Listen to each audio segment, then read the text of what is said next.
Good evening, everyone. We're going to go ahead and call the Brawley City Council Redevelopment Agency meeting to order this evening, Tuesday, July the 15th at 6 p.m. And can we have the roll call, please? The minutes will reflect all council members present. Okay, we'll have the invocation by Pastor Troy Dowdy of the Assembly of God Church and the Pledge of Allegiance by Council Member Mr. Sam Couchman. Mr. Mayor, City Council, thank you for this opportunity. Let us pray. Heavenly Father, we are truly grateful to you. Thank you for all your blessings that you have bestowed upon us as a city, and upon us as a people. We ask that, Lord, your blessing would be upon this council tonight, upon this group as they do the business of our city. We ask that you would give them wisdom, that they would find favor with you, with our city, and that, God, your hand would be upon them in every decision they make. May your blessings be upon our city. May it become and be a great city. In Jesus' name, amen. Amen. Ready? Begin. I pledge allegiance to the flag of the United States of America and to the republic for which it stands, one nation, under God, indivisible, with liberty and justice for all. Thank you very much, Pastor. Thank you, Mr. Couchman, for leading us in the Pledge of Allegiance. The next item on the agenda is the approval of the agenda. Make a motion to approve. There's a motion and a second. All in favor? Aye. No opposed. Motion carries 5-0. Next item on the agenda is a public appearance and comments, and this is the time for the public to address the council on any item not appearing on the agenda that is within the subject matter's jurisdiction of the City Council. The mayor will recognize you, and when you come to the microphone, please state your name for the record. You are not allowed to make personal attacks on individuals or make comments which are slanderous or which may invade an individual's personal privacy. Please direct your questions and comments to the City Council. If there's someone from the public like to come up, this is the time to do so.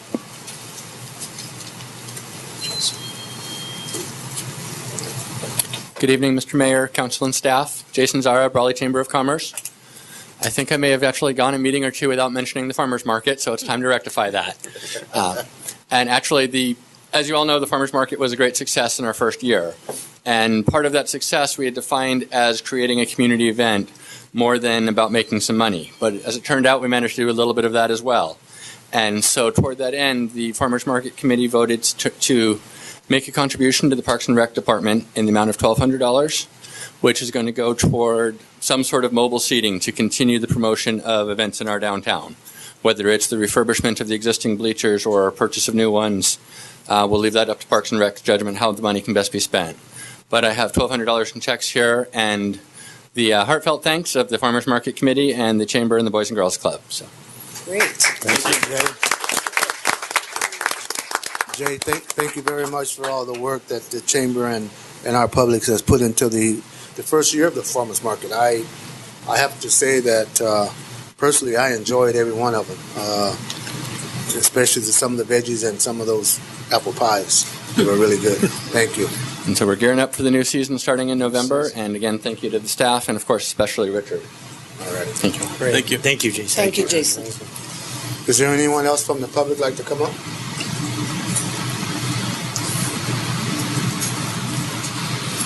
Okay. And then seeing none, we're going to move on to the next item on the agenda is recognizing a couple of employees in the city. And the first one will be recognition of our Parks and Rec Director, Richard Rubio, for over 30 years of public service to the city of Brawley.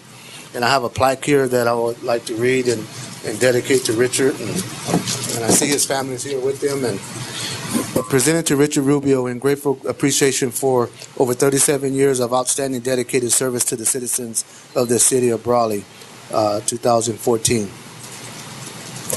Wow.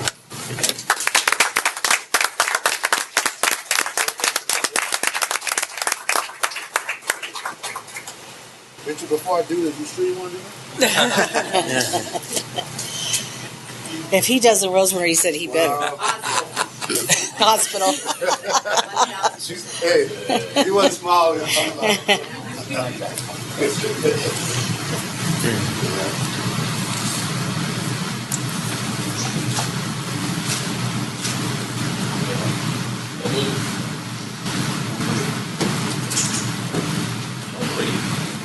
Don't breathe. Thank you. Congratulations. Mike's yours, man. You gotta have a little something. Speech. Hey, well, I'll be brief because it seems like all week I've been thanking everybody. And so once again, I just want to say it was an incredible ride. 37 years just flew by.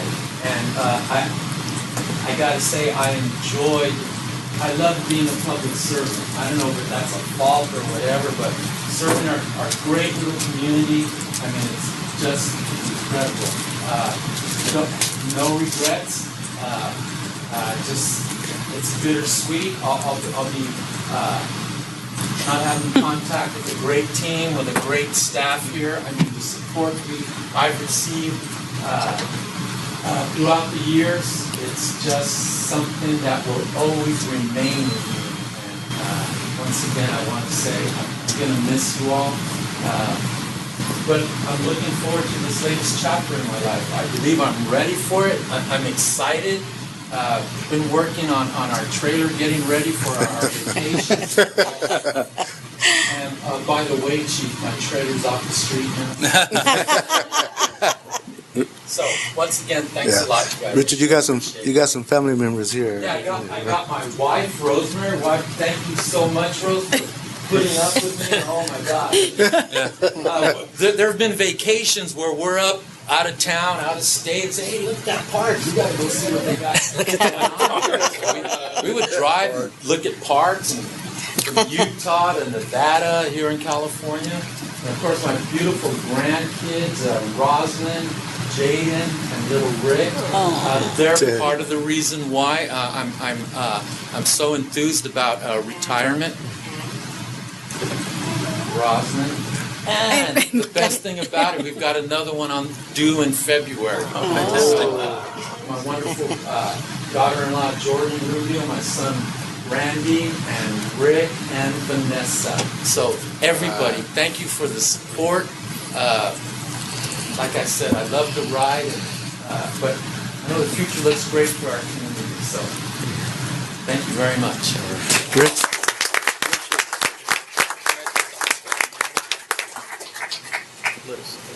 Is there anyone from Rich's family like to come up and say a word or two? I would like to say something, Mr. Mayor. Richard, really a heartfelt thank you.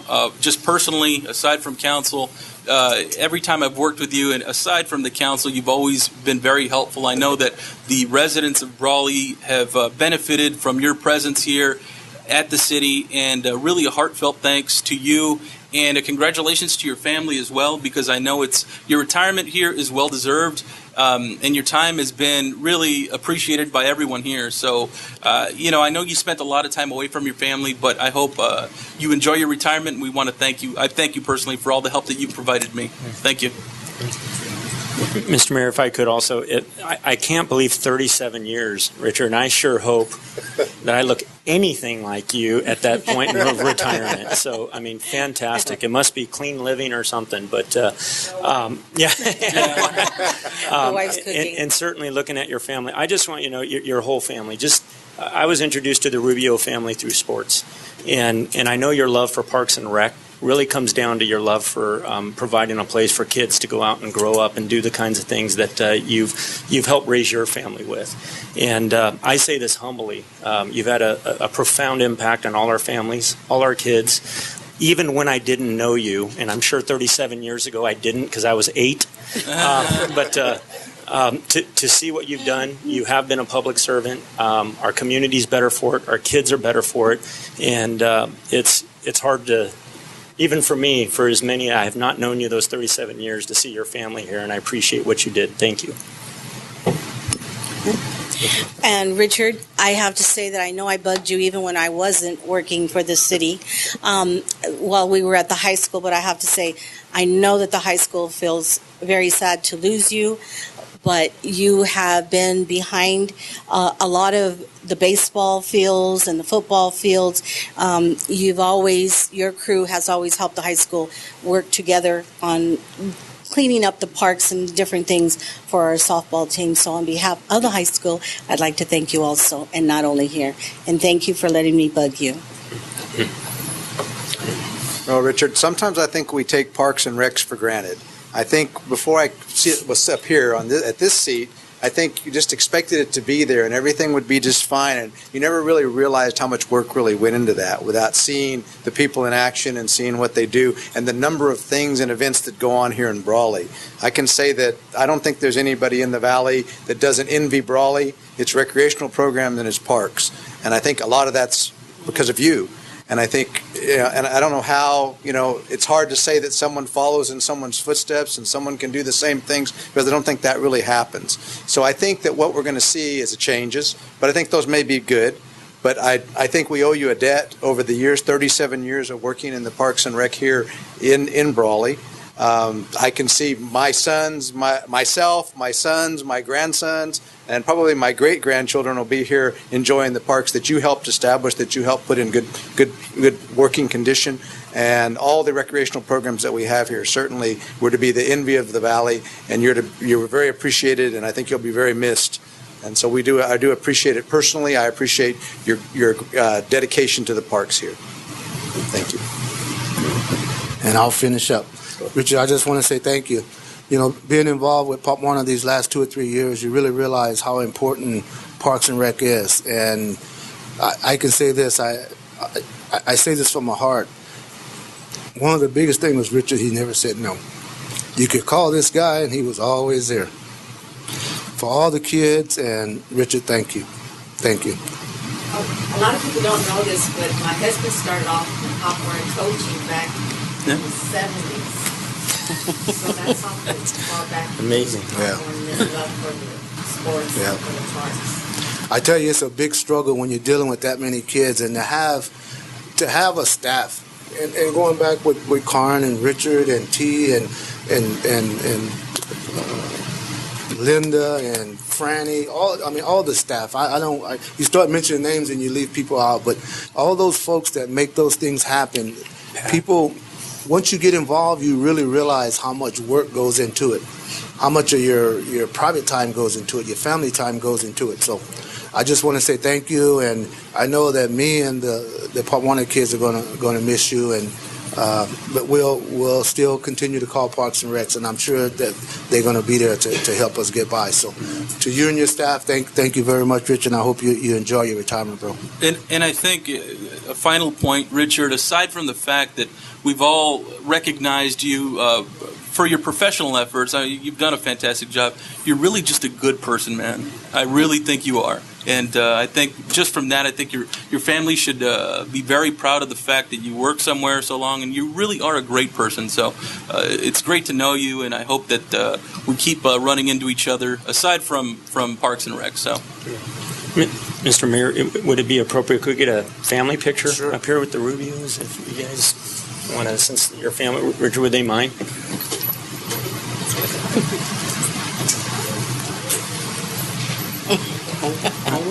Mr. Mayor, do you want to join?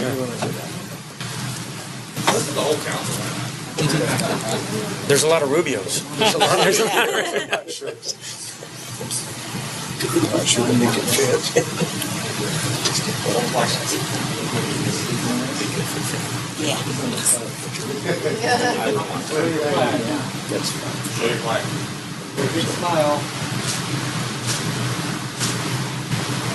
Rick, you're posing like that's a team picture there. It is a team. All right, 3, 2, and one more. So those up, 3, 2. Thank you.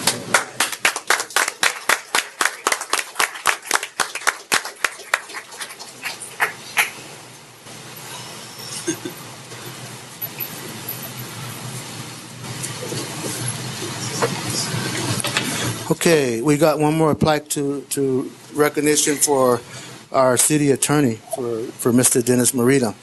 And again, Dennis has been involved and helped this city for over 20 years himself. And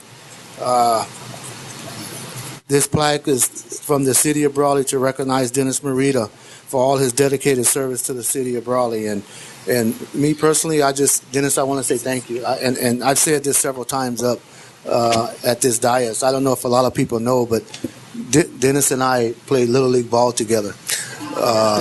That's how far back we go, and sometime when you get to that crossing the road and you make different decisions, whether it be on anyone's part, sometimes it gets a little tough and it gets emotional. But I want to say, from me personally to you, I want to thank you for helping keeping us out of trouble and always giving us your best straight shot.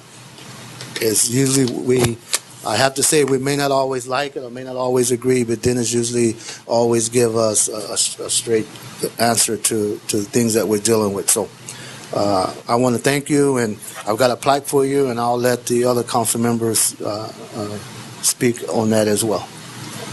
Dennis, I would like to also thank you for your years of service. I've been able to work with you now for several years now, almost 8 years. I know Don has been here a little bit longer than that, but I want to thank you for your professionalism and for helping guide us through some really complicated matters. We've had many lawsuits and other items that have come before us that you've given your input on, and I do appreciate the time that you've contributed to the city and especially my time here on council. Thank you. My turn. And Dennis, I'm not working the math backwards of how old I was as well, but 23 years, again, tremendous service. I know as a citizen, many people don't probably discuss on a day-to-day basis of what the city attorney does for the city, but certainly the success and the growth and the quality of life for our city have come from your many years, your 2 decades plus of expertise.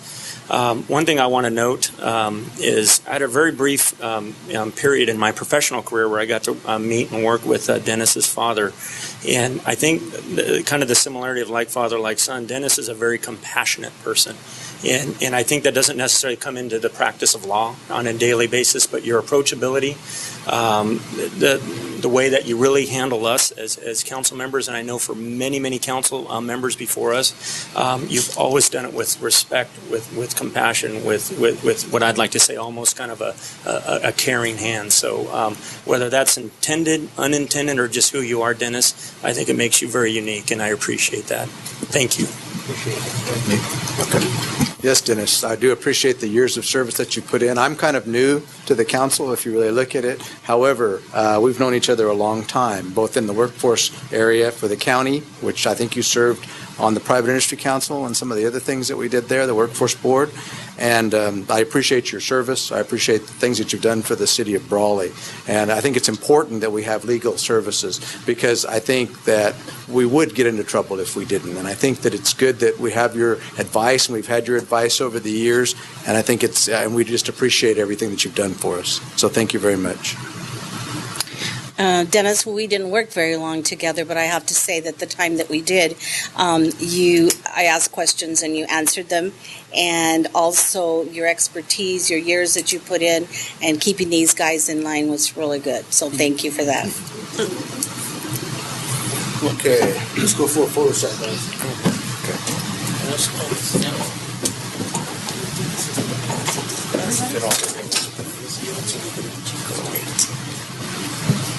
Okay. Public comments. Okay.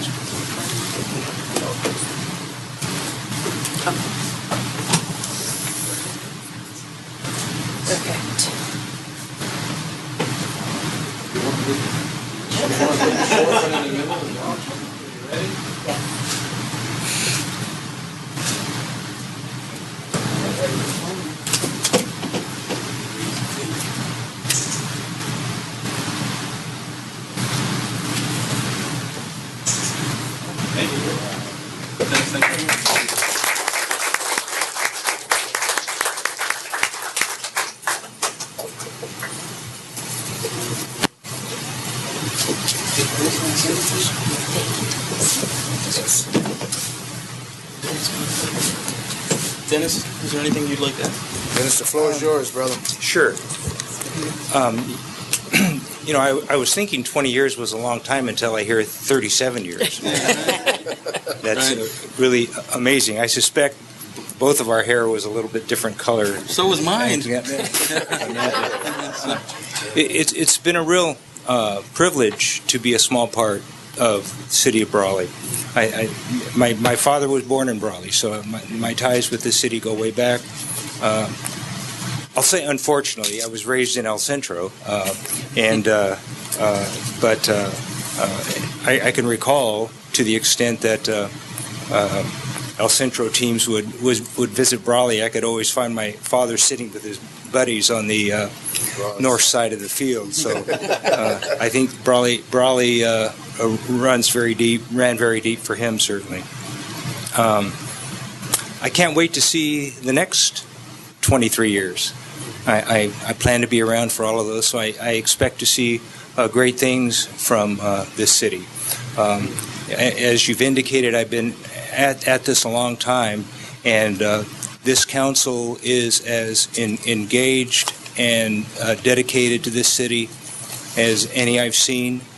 I think your staff is as talented and professional as any I've seen, and I think this city is poised for great things.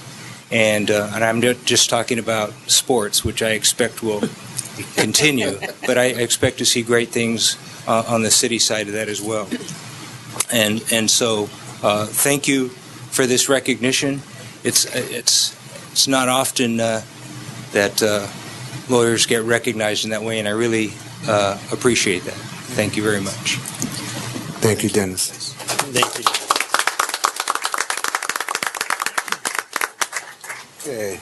Before we move on, I just want to make sure that is there anyone else from the public that would like to come up during the public appearance comment portion?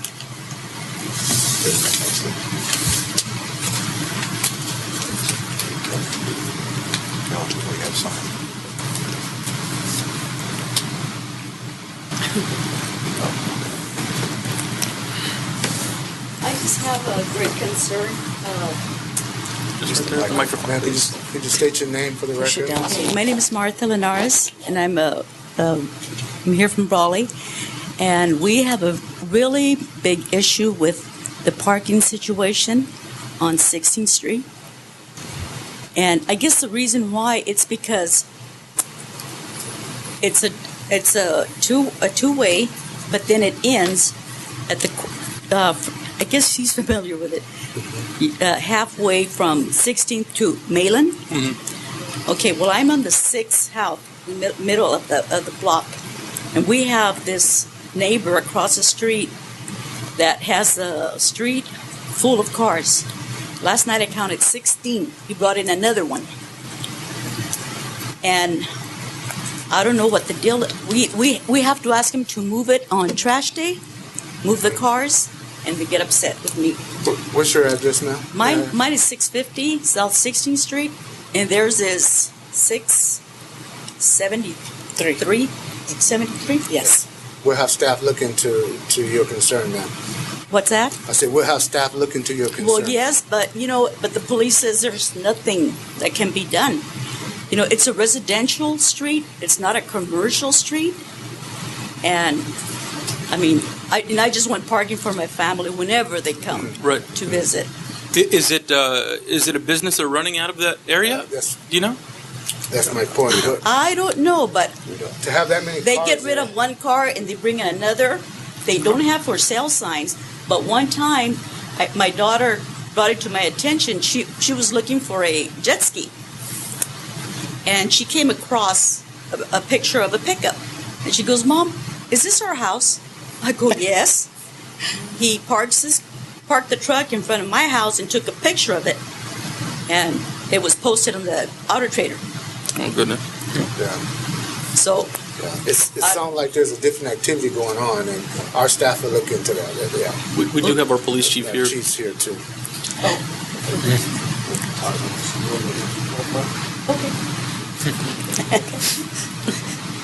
Mr. Linares, thank you for your comment. Thank you, ma'am.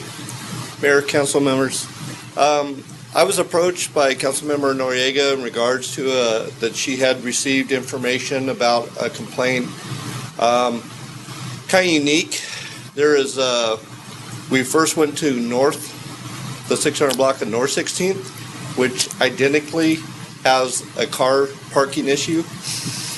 And so our traffic officer looked at that. Then the following day we went to South 16 600 block. We made contact with both reporting parties that own the vehicles. There's approximately, we ran 11 plates on the South 16 with 7 of those vehicles were inside the gentleman's yard or parked in the driveway and around. And 4 vehicles were parked on the street. 3 of the 4 vehicles were registered to him. The other one was registered to what we believe is a family member because they had the same last name. All 4 vehicles were currently and legally registered and parked. We did make contact. We did explain to him that this is becoming an issue as far as parking and the neighborly thing to do. Wasn't all that receptive at that point. So we started doing some research with the DMV to see if there was a number. There used to be a number where you had to either be a broker or a collector on vehicles. Right. It doesn't look like right now we have anything that supports that maybe he's running a mechanic shop or that he's running some type of brokerage for sale. For sale. It's quite possible at this point. We did do some research. There is in our city ordinance that we don't have a city ordinance that actually addresses how many vehicles or the vehicles on the street because really that's a matter of law for the vehicle code. But there is one. I know that we've been looking at code enforcement, but we are right now currently looking into a city ordinance. I don't have it in front of me. I apologize. That would allow the city manager to appoint one of my staff, i.e. probably the traffic officer, for specifically abating vehicles. I don't think it's really going to be the cure-all for this particular issue because really he'd be abating vehicles inside the private party, the yard, that type of thing. Again, once the vehicles are parked legally on the street, the typical process is we would tag it for 120-hour parking, which is a 5-day. And if the vehicles move, which typically they roll it up or back, or they show some sign that it's not just an abandoned vehicle or a stored vehicle on the street, then we roll through this process again and again.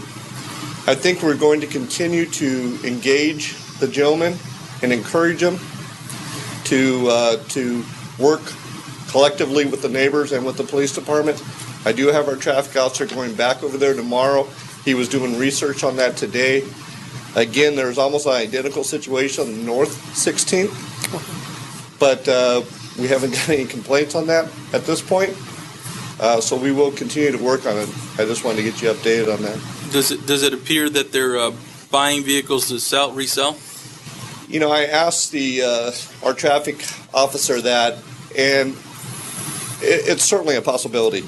Obviously, the person did not say that that's what's going on, and kind of interesting enough, the vehicles, and I don't know, the vehicles are staying for a long time. If it was a quick to the curb and back, we may have something else to consider.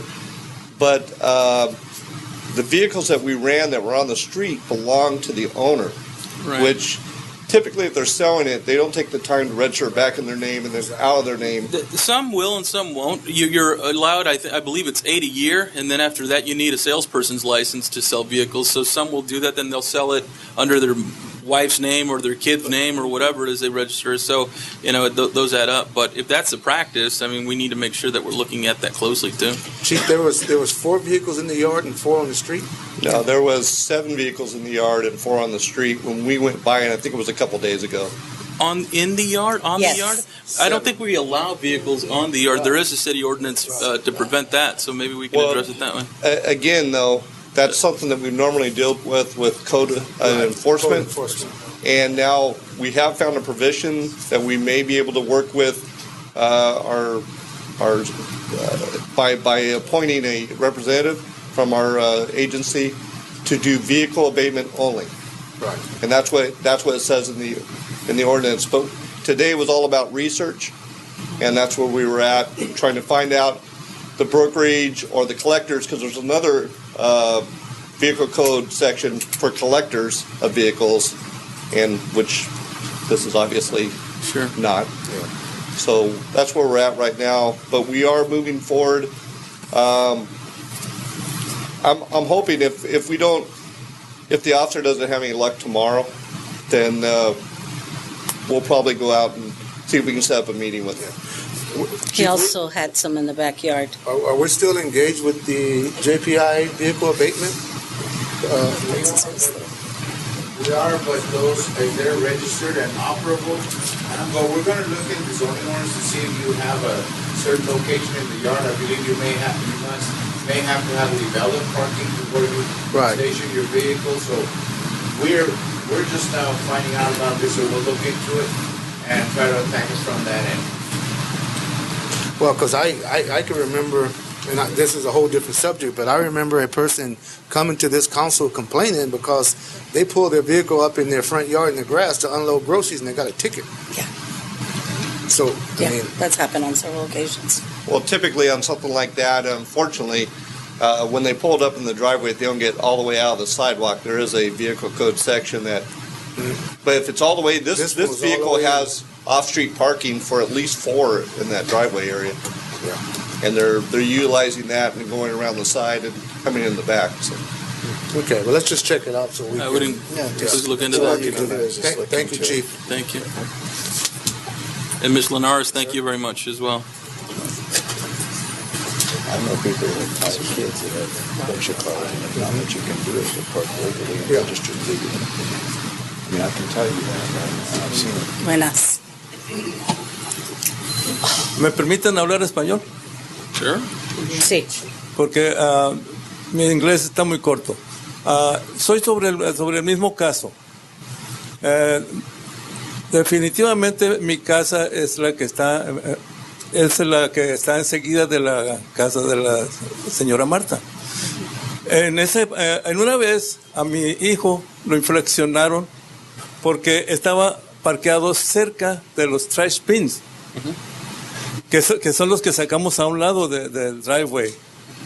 Entonces, cuando se movió mi hija de ahí, yo usaba ese parque en ese pedazo para cuando se movía mi yerno en la madrugada, yo bajaba los trash bins para el viernes para que se lo llevara a la basura. Disculpe, señor, ¿su nombre? ¿Qué es su Alfonso nombre? Sarabia, servidor.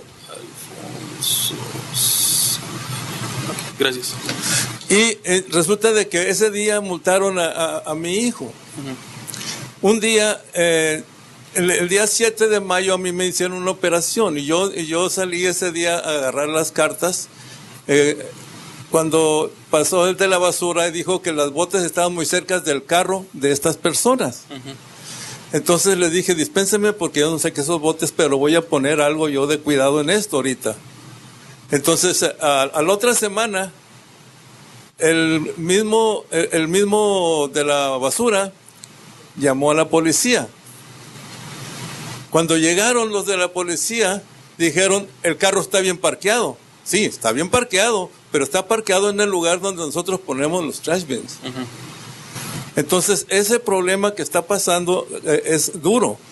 Principalmente hay una cosa, y esto lo quiero puntualizar bien. El problema es con los vecinos que viven allí, ¿verdad? Enfrente. Enfrente, ok. Desgraciadamente voy a decirles una cosa. Esas personas están jugando con la ley. ¿Por qué? Porque en la madrugada ellos mueven los carros. ¿Y cómo los mueven? Viene el otro carro detrás y sale y parquean el otro. Y ya no podemos mostrar nosotros nuestros carros. Entonces está siendo un problema muy grave. Ahora, yo tengo una pregunta. ¿Son 5 días para que un carro esté parqueado allí? What's the hour it was limit? 120 hours was referenced. So 5 días, sí. ¿Cómo pueden darse cuenta de que un carro está parqueado 5 días ahí? ¿Por qué les digo? Porque en el highway yo pensaba que era 72 horas. Pasa el highway patrol, le pone el yellow tag y a las 72 horas lo levantan. Y eso para mí, las 72 horas no pensaba yo que procedían en la ciudad. En la ciudad es 120 horas, es 120. 120 horas y 5 días. No es las mismas reglas que tiene el Highway Patrol. Ajá.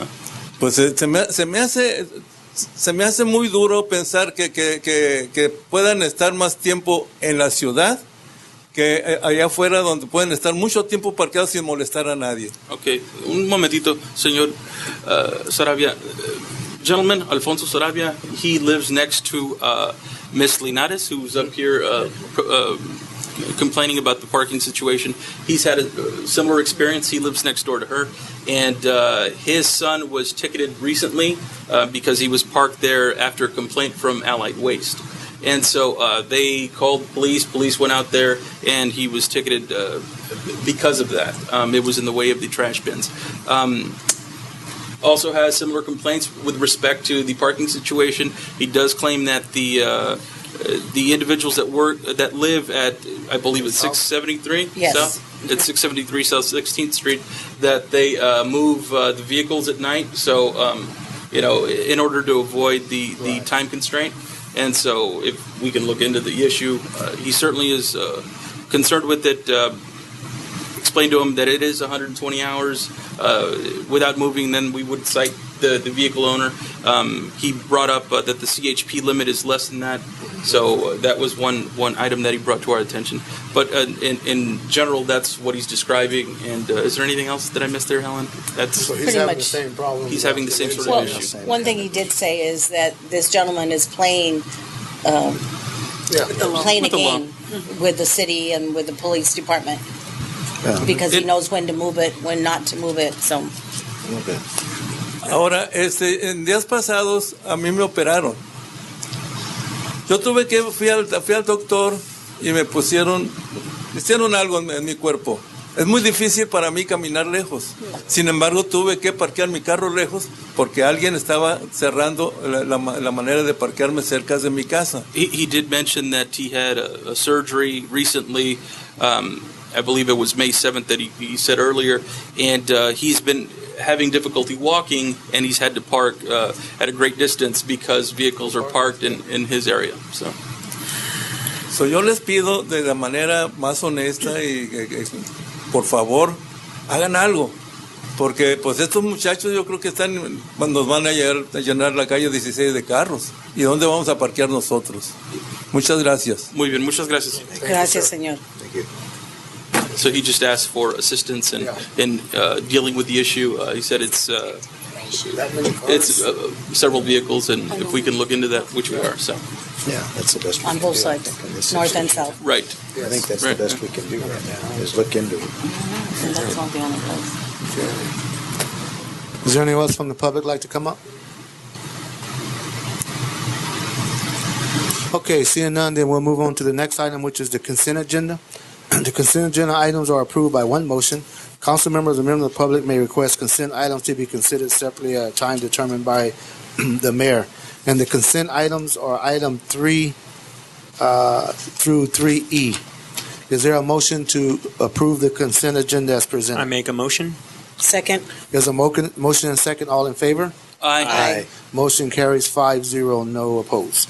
Okay, the next item on the agenda is under regular business, and it's 4A, Imperial County Transportation Commission update regarding City of Brawley Gold Line route. Mr. Mayor, if I may, this evening we have two presenters here from the Imperial County Transportation Commission. They are David Salgado and Kathy Williams. They do have a PowerPoint for you this evening.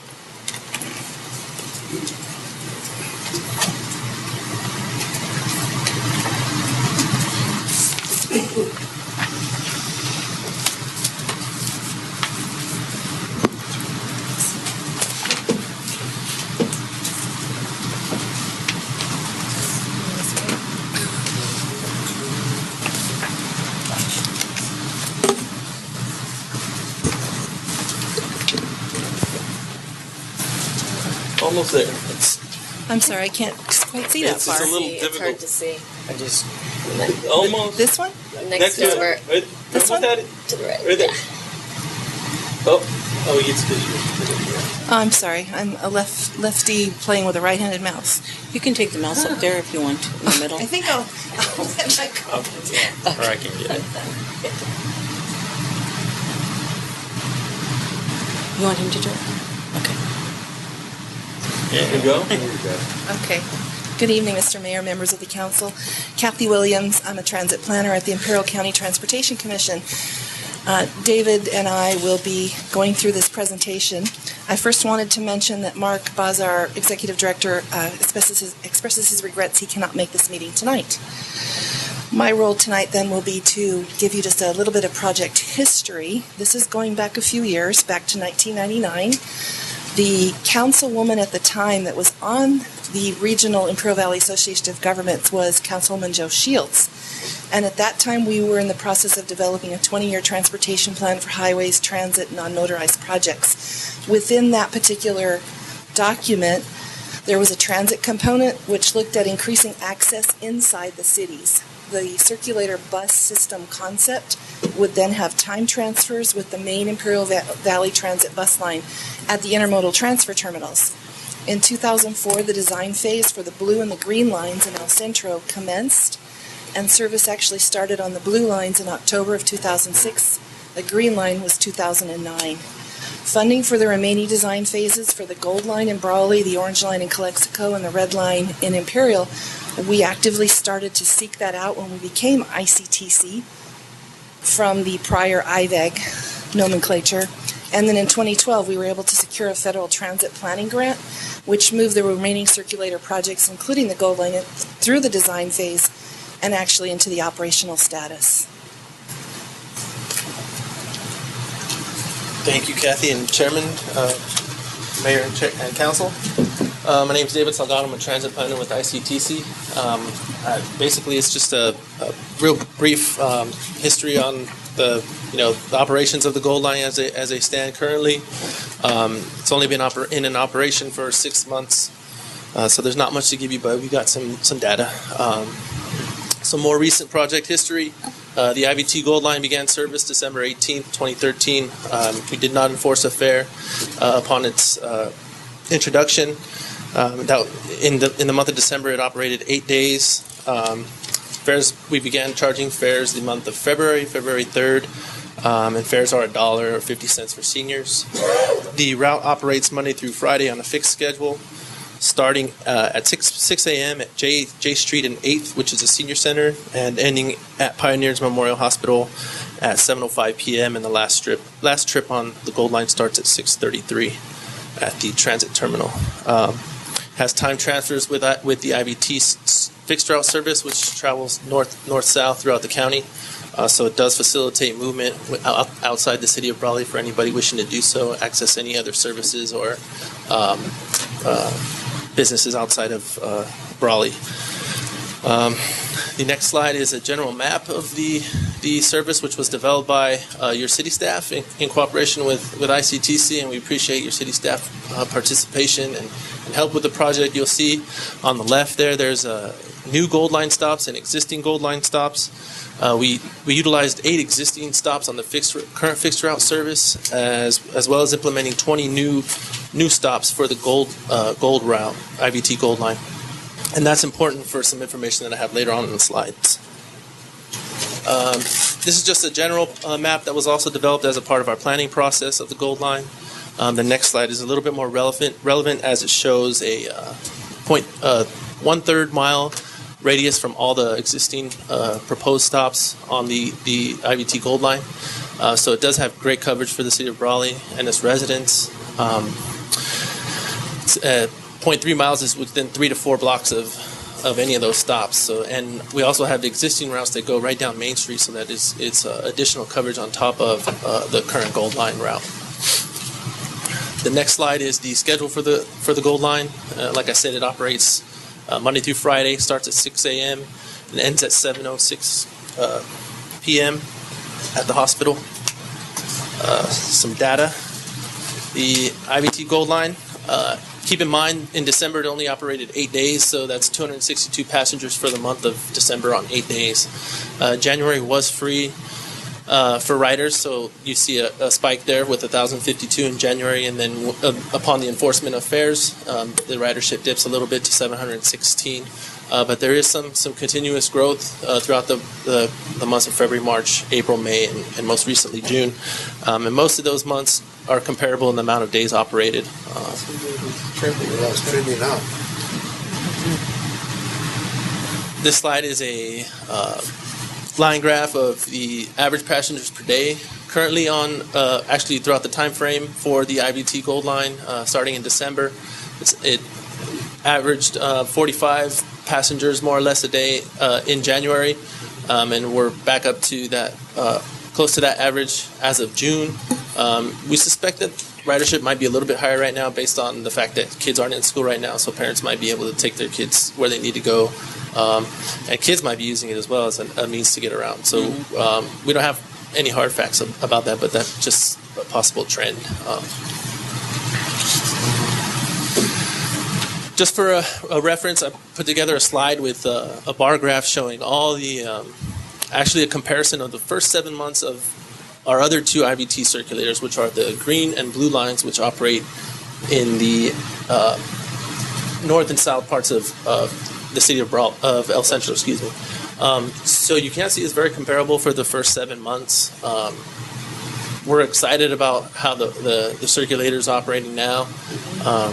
We went through a lot of time and effort to develop the route with your staff and through the outreach process, and most of you saw those presentations, and we hope to continue the success of the route, especially with the transit terminal and other things that we have going on. Just a little bit more data for you. Currently, the most heavily used stops on the route are the Walmart route. I've observed, a lot of people use the bus to get to Walmart and do their shopping or maybe take care of their prescriptions that they may need. Pioneers Memorial Hospital is big. Bonds at Rio Vista, and Eastern and I Street near Del Rio School is also a highly used stop. The peak hours of operation, according to the data, is between 8 a.m. and 1 p.m. The IVT Gold Line is funded by congestion mitigation and air quality funds. It's a fund source jointly administered by the Federal Transit Administration and Federal Highways Administration to support projects which contribute to air quality improvements and provide congestion relief. And that's a fund source that ICTC directly applied for. ICTC has obtained a Federal Transit Administration FTA 5311 capital grant for the purpose of improving existing bus stops and access to bus stops throughout the city of Brawley, for a total amount of $600,000 plus local match that we've been able to obtain. So this is phase one of a multi-phase citywide bus stop improvement program that we're working cooperatively with the city of Brawley. We obtained the funds, and we're moving forward with the actual grant. And like I said in the previous slide, 20 established stops under the new Gold Line. These funds will help to offset any expenditures the city would see to implement those newer stops. Good. In closing, I just wanted to say I wanted to thank city staff for helping us with this project. And also, I'm always available for any of your constituents that you may want educated on what options there are for public transportation in Imperial County. I've gone to a number of social service agencies. I go to independent living skills courses and whatnot around Imperial County. So we're always available along with the IVT staff to educate or answer questions. Thank you. All right, thank you. Is there any questions or comments from council? Great job. Keep it up. Thank you. Just great presentation. I appreciate the update. Do you get any actual rider individual input? I know there's not maybe formal surveying, but I think the trending up has got to be a good indication. But. Yeah, the trend is a good indication. I'm out and about regularly, but throughout Imperial County. So I do, we see what's going on, and we talk to the operations managers at IVT as well. That's where we got a lot of the information that's provided to you regarding specific stops. Right. The drivers are a great resource. I mean, they're on the system, they all day long, so they know where people are getting on and off at. So we use them as a great resource to provide us information and to provide your staff information as to what's going to be needed in the future. Excellent. Yeah. Any other questions from council? Any questions from the public? Chris wants to ask. I promised to be kind, and they told me to be honest. So it's anything I say is on them. Just kidding. Chris Ferguson, 1688 Street. I ride the Gold Line about, on average, once a day. Usually twice a day. I wish it ran on the weekends. That'd be great. Because, I'm only a block away from, the one stop's only a block away from my house. I don't want to, if I have to go to El Centro on Saturday, I don't want to walk in this heat. But that's couple of things. I wish there were actually a few more stops on the route, because there are some senior citizens who do use the Gold Line, and even a third of the 4 blocks away from a Gold Line stop, it's a little difficult for them to get to one of the stops. I would like it if some of the stops were better marked, because you see a little sign to bus stop some corners, and sometimes the drivers don't see it. I have seen a couple instances where the bus will have to stop when someone screams "Hey!" and then they back up and pick up the person. Let's see. On a side note, at the transit center, there are 6 marked locations. I wish there were better markings of which routes those stops go to, because I've seen people wait at where the Gold Line waits, which is number 5, and they'll wait there, but they'll miss their bus because they're going to El Centro. But they wait there because they see the Gold Line taking its mandatory break there. So if there was some better marking on thing, I would also like to see some advertising. Gold Line is Brawley only. If you want to go to El Centro, these are the things you would like to do. These are routes you want to go. And other than that, I'm glad to see that after the free period, people are starting to use it more. That is a good sign. Another thing is there is a stop on. It's near the Public Works Department, behind 7-Eleven. I've never seen anyone get on or get off at that stop. So I don't know if that's a necessary stop to have. And like I said, when the line was established 7 months ago, it would be nice if there was a detour towards the Family Dollar on the east side of town.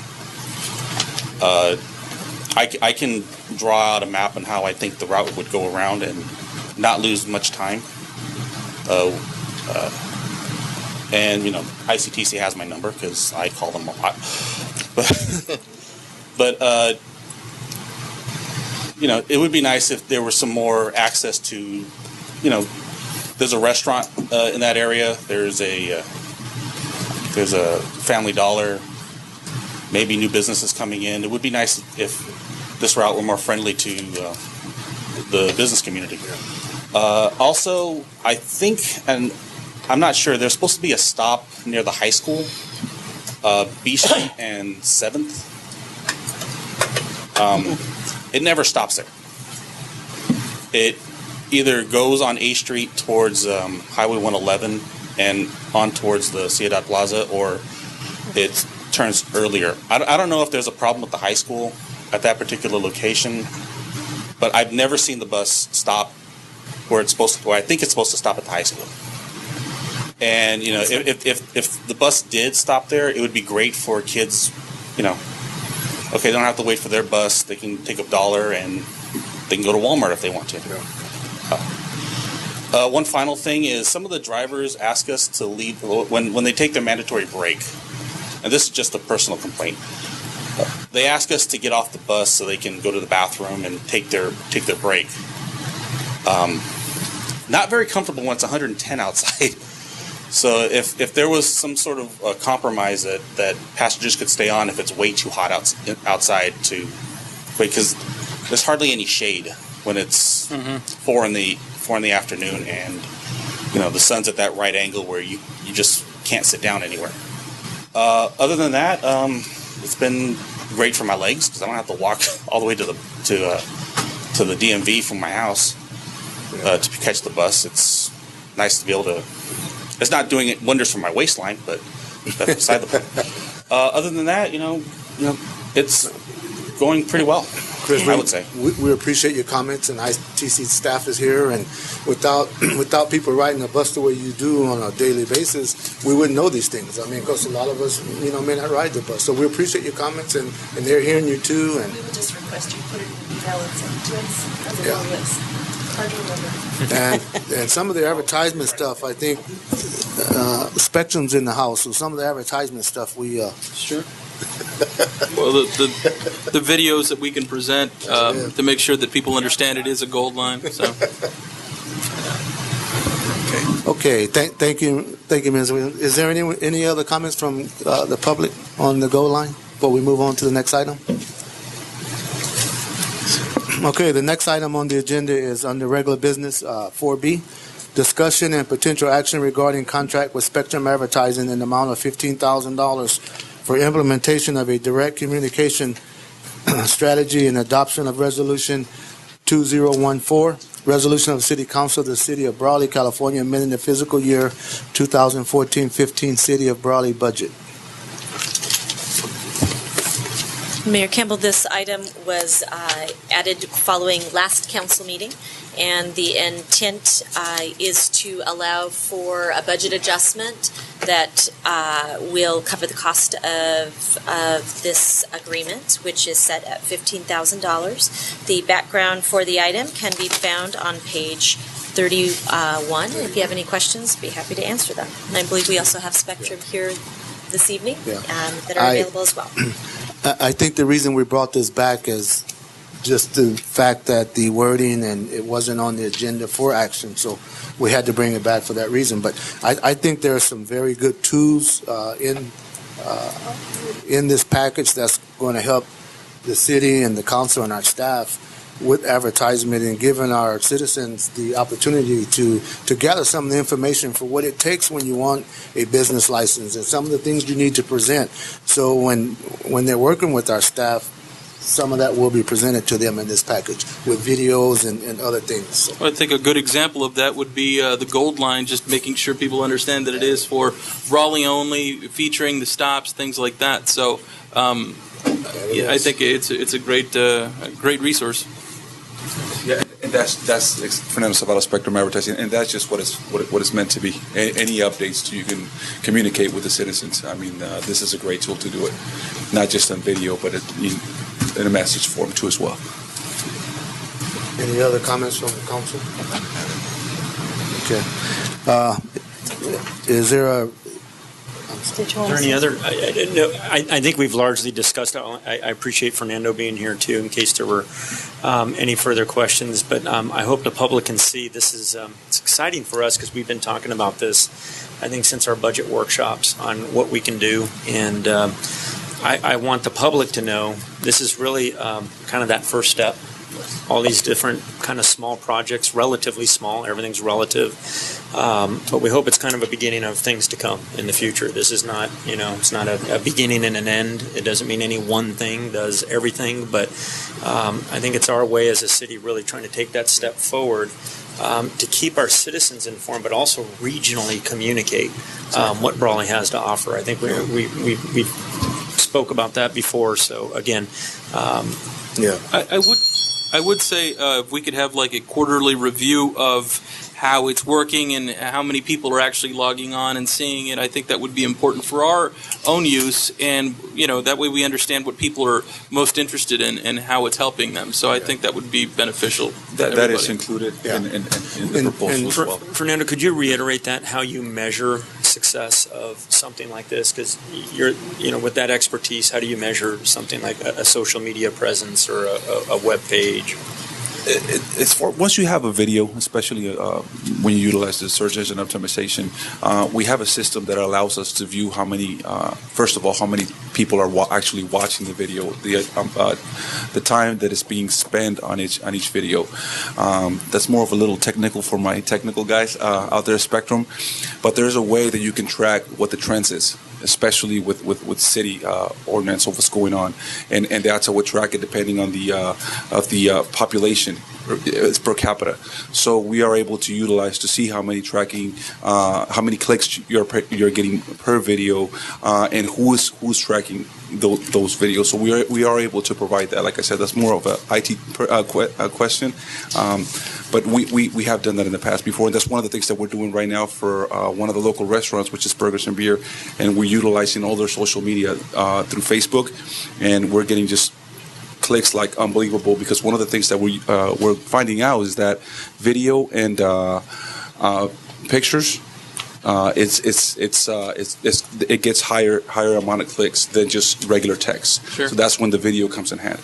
Sure. And this is a tool we want to look at, and hopefully this is just the tip of the iceberg. Yeah, we can see something that really works and come back. Yes. And we used the example last time when we had the emergency item with the air conditioner units, and I think there's an update on that tonight. But, just letting the public know what's being worked on. Yes. And, there's also an initiative here that we recently approved on, a resolution, which is the Healthy Initiative. And, having kids out in the line center running and burning some calories off, I think is very good. But we certainly don't want to do it just because there's no AC. You know what I mean? Yeah. But when the public knows what we're working, I think is very important. So, anyway. Okay, what's the flavor of council? Is there a motion? Excuse me, Mr. Mayor, I needed to ask a question. I noticed you have a total of 10 to 12 hours that you're going to be working per month That is correct. for your budget. Will we see or have on the statement, what each... The amount of hours that were invested. Right, and what Yes. you were doing, Of what course. kind of work Of course. you had put into... There's going to be an initial set of conversation, obviously, with city staff as far as the direction of where we're going. And within the report, you'll see there was this many posts, this many videos with that same report. So staff could be aware of the amount of work that was invested in that month. Exactly. Okay. Thank you. Yeah, sure, of course. Mr. Mayor, if there's no other questions, I would make a motion to approve. There's a motion. Is there a second? Second. There's a motion and a second. All in favor? Aye. Motion carries 5-0. There was no opposed. Okay, we'll move on to the next item. Thank you. And Mr. Mayor, that motion was to both provide for project authorization and adopt the resolution as presented in the package. Right, for the budget, yes. Okay, the next item on the agenda is discussion and potential action to authorize agreement with SOMAS for the preparation of City of Brawley American with Disability Act, ADA, Self-Evaluation and Transit Plan Phase 2, and authorize the city manager to execute all documentation in relation to this project in the amount not to exceed $50,000. Good evening, Honorable Mayor, Council members. Yasmina Arellano, Public Works Director. The American with Disabilities Act requires public agencies to perform a self-evaluation to determine areas of deficiency within the city and identify a plan of action and allocation of resources to achieve compliance. At the June 3rd meeting last month, the Council approved a Phase 1 plan that included the city facilities of the Administration Building, the Finance, Planning, and Library Complex, the Senior Center, the Elks Youth Building, the Lions Center Pool Complex, the Teen Center, the Police Station, EOC, as well as the street segments of Main Street from Plaza to 6th Street, A Street from 3rd to 5th, and B Street from Cesar Chavez to Palm Avenue. Utilizing the city's on-call list, the city received a proposal from SOMAS in the amount of $50,000 to perform a Phase 2 ADA self-evaluation and transition plan that includes additional facilities such as the Fire Station Number 1, Fire Station Number 2, Public Works, Brawley Airport, Del Rio Community Center, Transit Transfer Station, and all of the parks with the exception of Alice Giroux Park. The Phase 2 evaluation and transition plan will become appendices to the existing Phase 1 plan, and the remainder of the inventory of city facilities will be surveyed, will be established and prioritized when additional funding is available. So tonight, what staff is respectfully requesting from Council is to authorize and the agreement for the Phase 2. I'm okay with the plan myself, but the question I have is, what's the time frame for all this to take place? Because there's a lot of locations on it. I mean, we're talking. That is correct.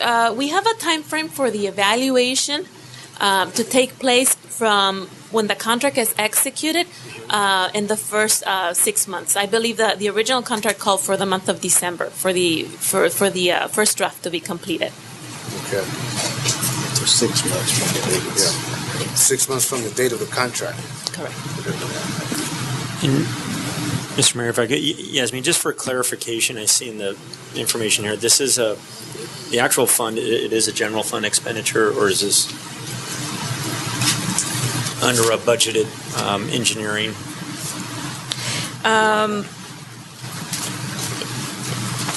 Give me a second. It was budgeted under engineering professional services, if I'm not mistaken. Yes, engineering professional services. With no matching monies or nothing like that. There's no matching monies involved in No, this sir, project? it's local funding. It's local funding. Yes, Okay. yes, sir. So there's no possibility of any of these funds being lost due to time restraints? No, sir. Okay. And then I'm okay. Any other questions from council? Okay. Is there a motion to approve this item? So moved. Second. There's a motion and second. All in favor? Aye. Motion carries 5-0, no opposed. Okay, we'll go to the next item. Thank you. Thank you, Jasmine. Review and potential action to adopt resolution number 2014, resolution of the City Council of City of Brawley, California regarding Affordable Care Act, look back measurement periods, safe harbors. And Mr. Mayor, it is requested that this item, item D, be pulled from tonight's agenda. Our personnel administrator was not able to join us this evening.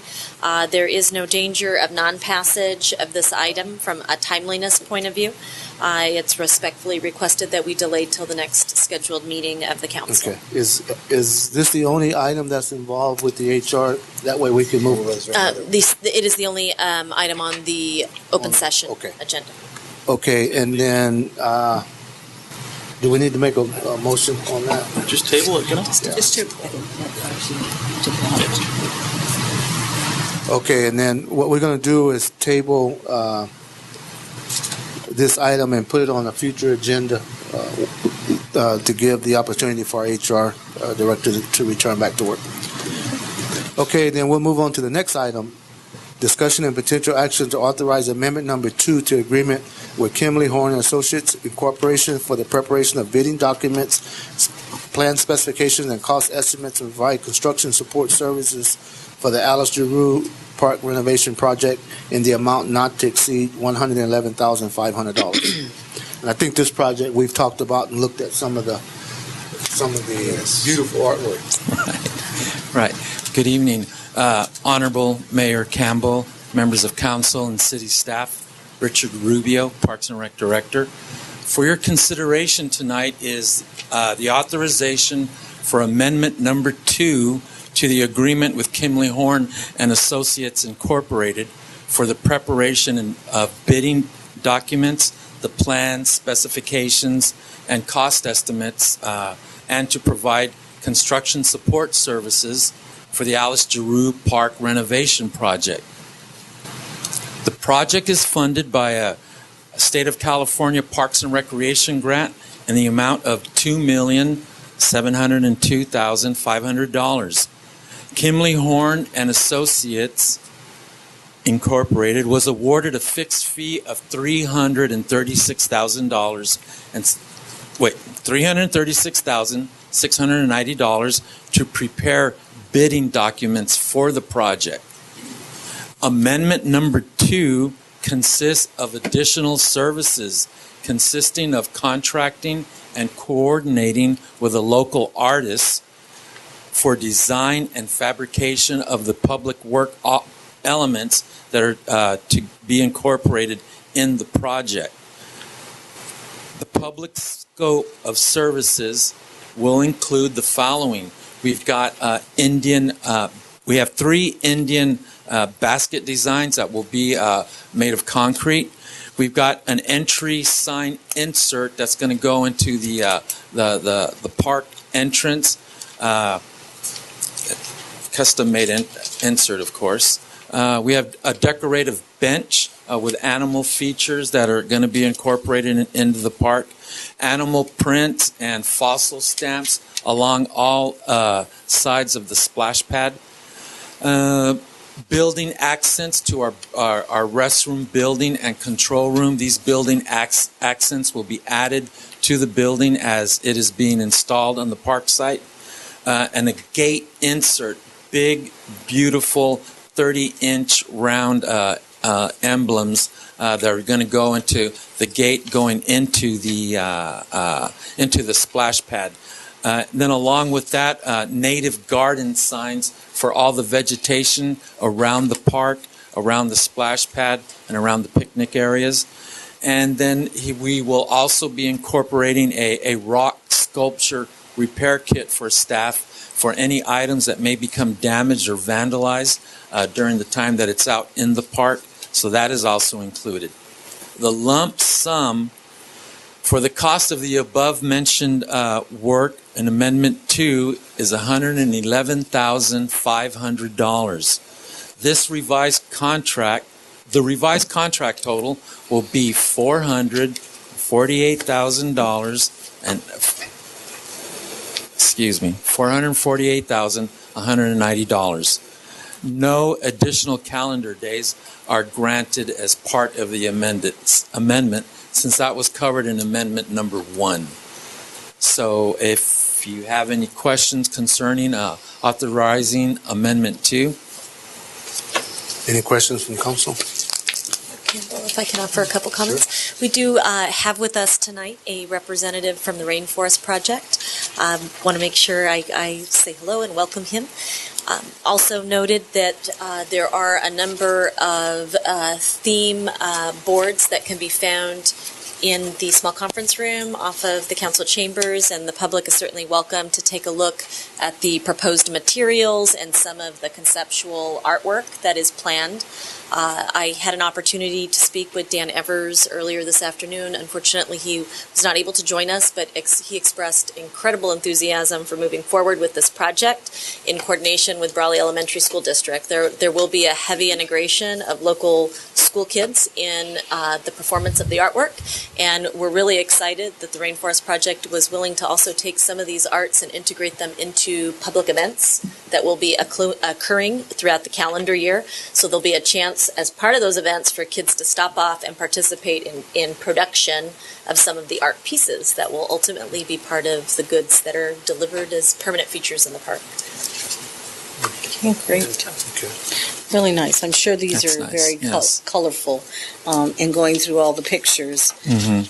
I believe this would be really nice for Spectrum to get a hold of, but the real stuff, and put it in there. So the kids are the ones who are on, Facebook and all the other little computer information that they need. So Yeah, the it would be plan something is good. with the kids being involved and getting more community involvement, we hope for a sense of ownership, which will protect the park and keep it from keep away the vandalism, keep that down. So that's the hope, that's the goal, for that sense of ownership. Good point. Very good point. And we just keep up with the lights. Yeah, Where's Steve? get those lights fixed. Did you?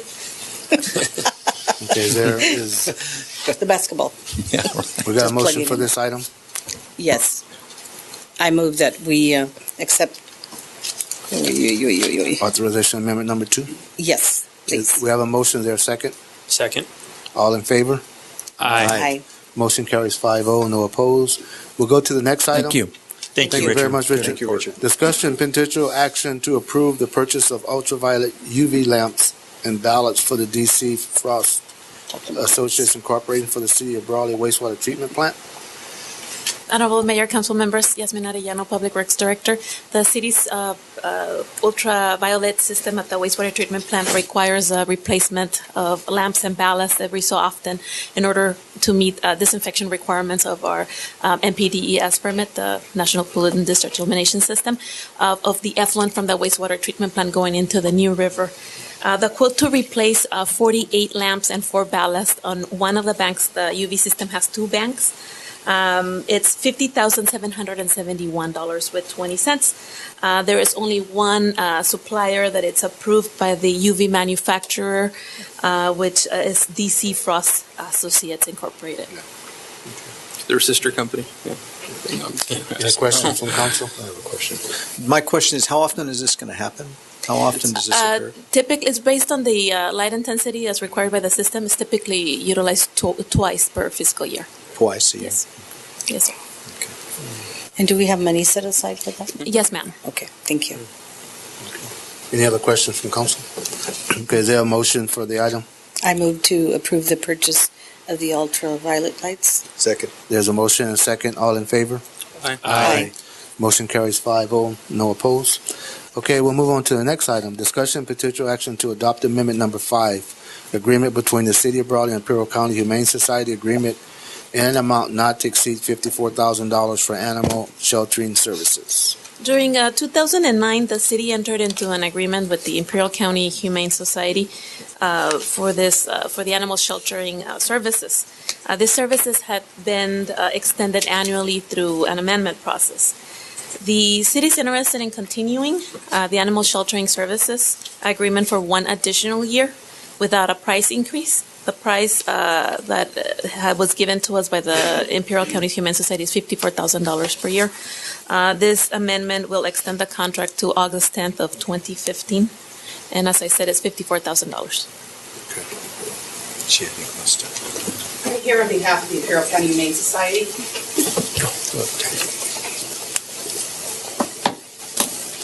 Good evening, and thank you for having me. My name is Patricia Thompson. I'm the interim treasurer for the Humane Society of Imperial County. And I wanted to come this evening to, thank you for supporting us, because we have a lot of animals that come in. And you have a gentleman by the name, I don't know his last name, I believe his first name is Refugio. I meet with him pretty regularly. I am a volunteer, but I am on the board of directors. I spend a lot of time at the shelter, and I wanted to let the city know that as of January 1, we did have a change of direction. We have a new executive director, a young man who has worked for us for 7 years. He is very enthusiastic, and we're in the process of remodeling.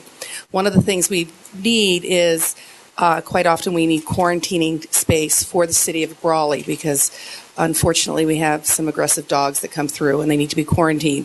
So we actually were very fortunate to receive a gift from somebody in Holtville, a woman who asked to remain anonymous, and that money is going to be spent to earmark to develop some quarantine kennels and that type of thing. So I just wanted to let you know that there are some changes being made, there's some updates, and that we want to thank you, that we'd like to continue to work with you. And we are part of the master plan for animal sheltering in the future. So I just wanted to thank you and let you know that's where we were. Thank you. Thank you, Mrs. Thompson. Thank you.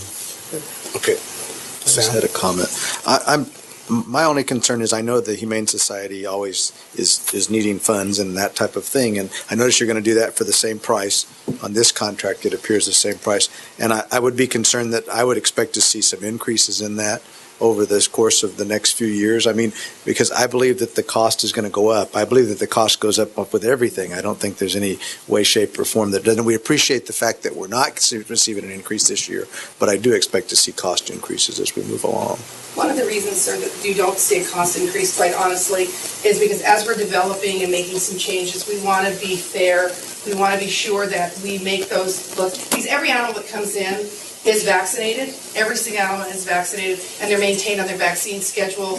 They're spayed or neutered by state law before they can leave our facility. So those are all included in that fee that you're paying. So you're right. I mean, it actually costs us more, but we've been very fortunate. We've got some really great community support of people making donations, and through that, we're okay right now. Our funding is a little better than it's been in the past because we are actually using social media and we're raising awareness. And that's really helped us a lot in the last 7 months. So you're right. I would hope to address it sometime in the future. But right now, we're quite comfortable with where we are. Okay. Thank you. Well, yeah, and I mean, I'm certainly not going to argue about not receiving any cost increases. I just want to make sure that the Humane Society receives enough funding in order to continue its work, because we know that they do support the city of Brawley, and we have a lot of animals, I think, that do get taken down to the Humane Society. So we want to make sure that the animals are taken care of too. I mean, that's important. We actually had a day here about 2 months ago where I told Rafiki that he couldn't come in because he brought 45 animals. That's what I mean. But he came in anyway. Yes. Okay. Okay. Thank you. Any other questions from council? Pat, thank you for your service there too. I mean, again, it's something that is just so valuable to our community. But again, thank you for your service on that board. Any other questions from council? Yeah. And I know Pat from other things. I make a motion that we approve. Okay. There's a motion on the floor to approve the item. Is there a second?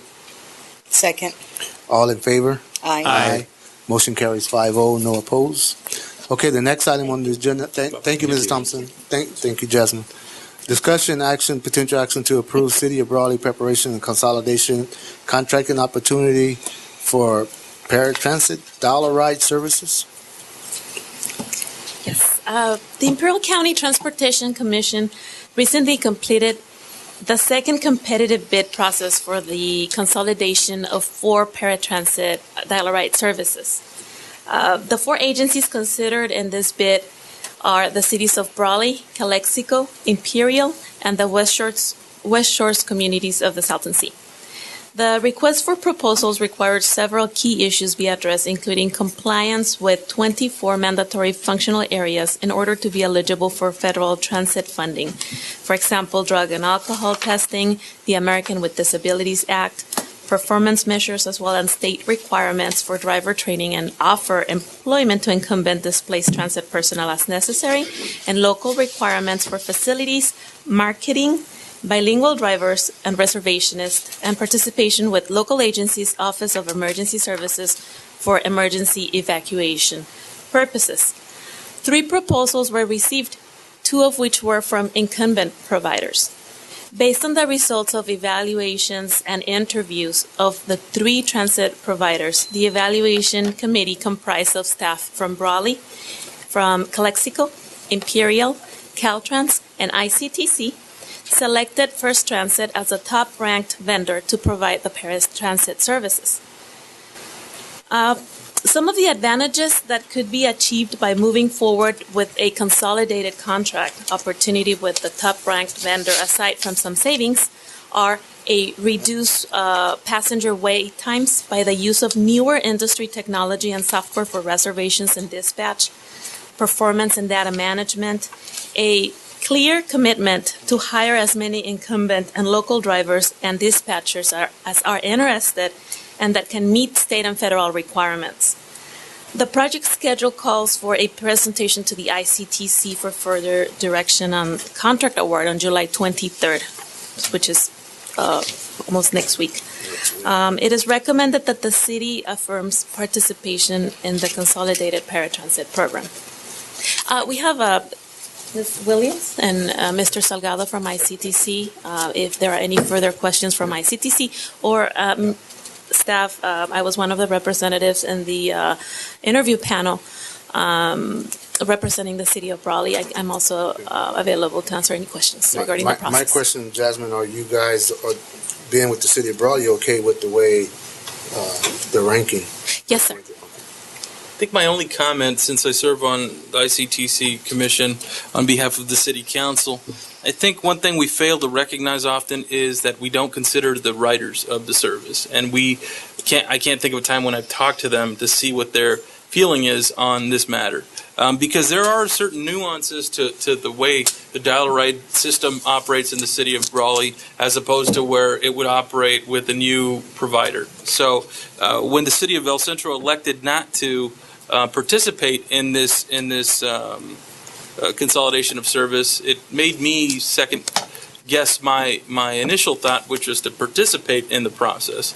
That's why I wanted to come back before council to get your input. My concern is, again, that we haven't fully considered the riders of the service, and we haven't gained their input thoroughly. And I'm not the one who uses Dial-A-Ride. I've never used Dial-A-Ride, and I don't know if I ever will, but I'm not a rider. And so I'm probably not the right person to ask on how the system functions. I know I've engaged some writers of the system, and they have mixed reviews on how it operates currently. But that's my opinion on the matter. I just would say ultimately it's going to be ICTC's decision, but I would like to see what council's opinion is on it, and I would certainly vote in the direction that you would like for me to. So.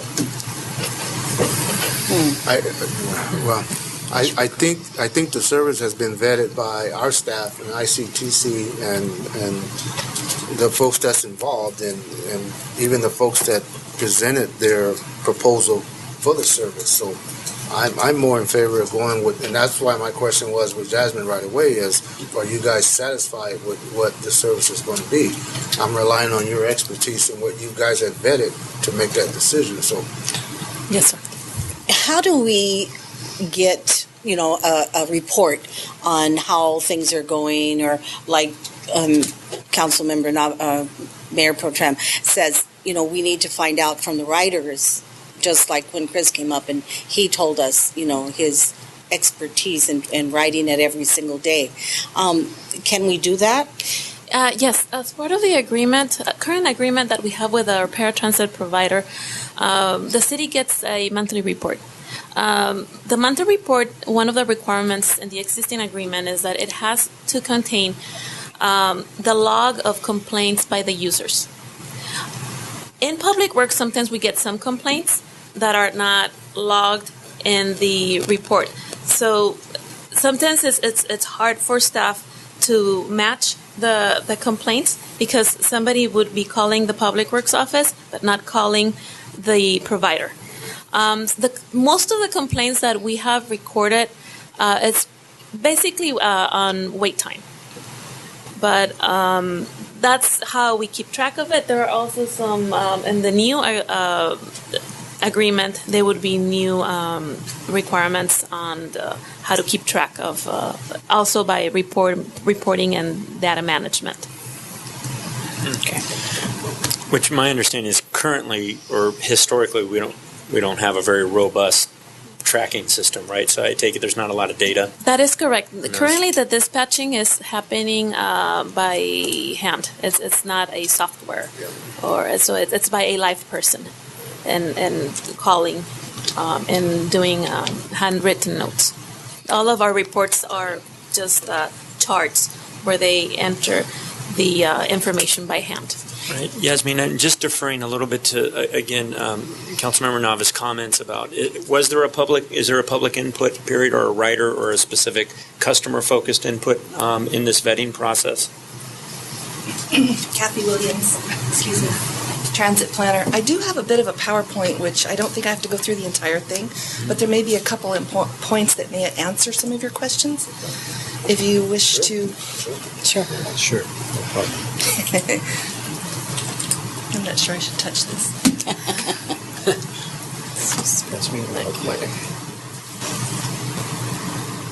I don't think anybody but your staff can give you a better idea as to what's happening inside the city. But I think we can give you an idea of what's happened to create the need for this project. So the concept was developed in 2010, and your councilman, Ryan Kelly, at that point in time was sitting on the IVAG, Imperial Valley Association of Governments. All the member agencies with paratransit services expressed an interest in riding to participate in this process. And the concept was created because we go through every 3 years what's called the triennial performance audit, which is a management audit, and they go into the transit facilities, they look at the records, they look at the dispatching, they look at the compliance with state regulations. And for 2 audits in a row, which is a 6-year period, there were comments made about the fact that not necessarily just Brawley, but a number of the agencies that had Dial-A-Ride services were not keeping up with the data reporting requirements, as well as there are audits that are required and state controller reports that are required from your finance staff that were not being turned in a timely fashion. So IVAG was receiving black marks for not overseeing the process, and the cities were receiving black marks for not overseeing the transit properties. We're currently under a triennial performance audit for the previous 3 years, which should be out probably in the next 3 months, and we anticipate seeing some of the same exact comments being repeated again. So the concept was created so that if one agency was to take over the operation, and ICTC wasn't necessarily volunteering for this, it could have been any one of your cities that took over a multiple service paratransit contract. However, all eyes looked at ICTC, so we wrote the bid with goals in mind, being that trying to identify potential efficiencies and benefits, and maybe even cost reductions through this process. We wanted to also reduce the workload at the member agencies, because if we did consolidate under these multiple services, we'd have one contract, one operator, and one administering public agency. You wouldn't have to go through the competitive bid, the contracting, filing the funding claims, completing the audits, and then going out there as Yasmin and her staff do and going into your transit operator and monitoring all of the operations, looking at the timely and complete data reporting process. So the initial request for proposal was completed. Because the city of El Centro did decide to pull out, ultimately the commission rejected all bids in May and directed us to recirculate the RFP minus one of the scopes of work.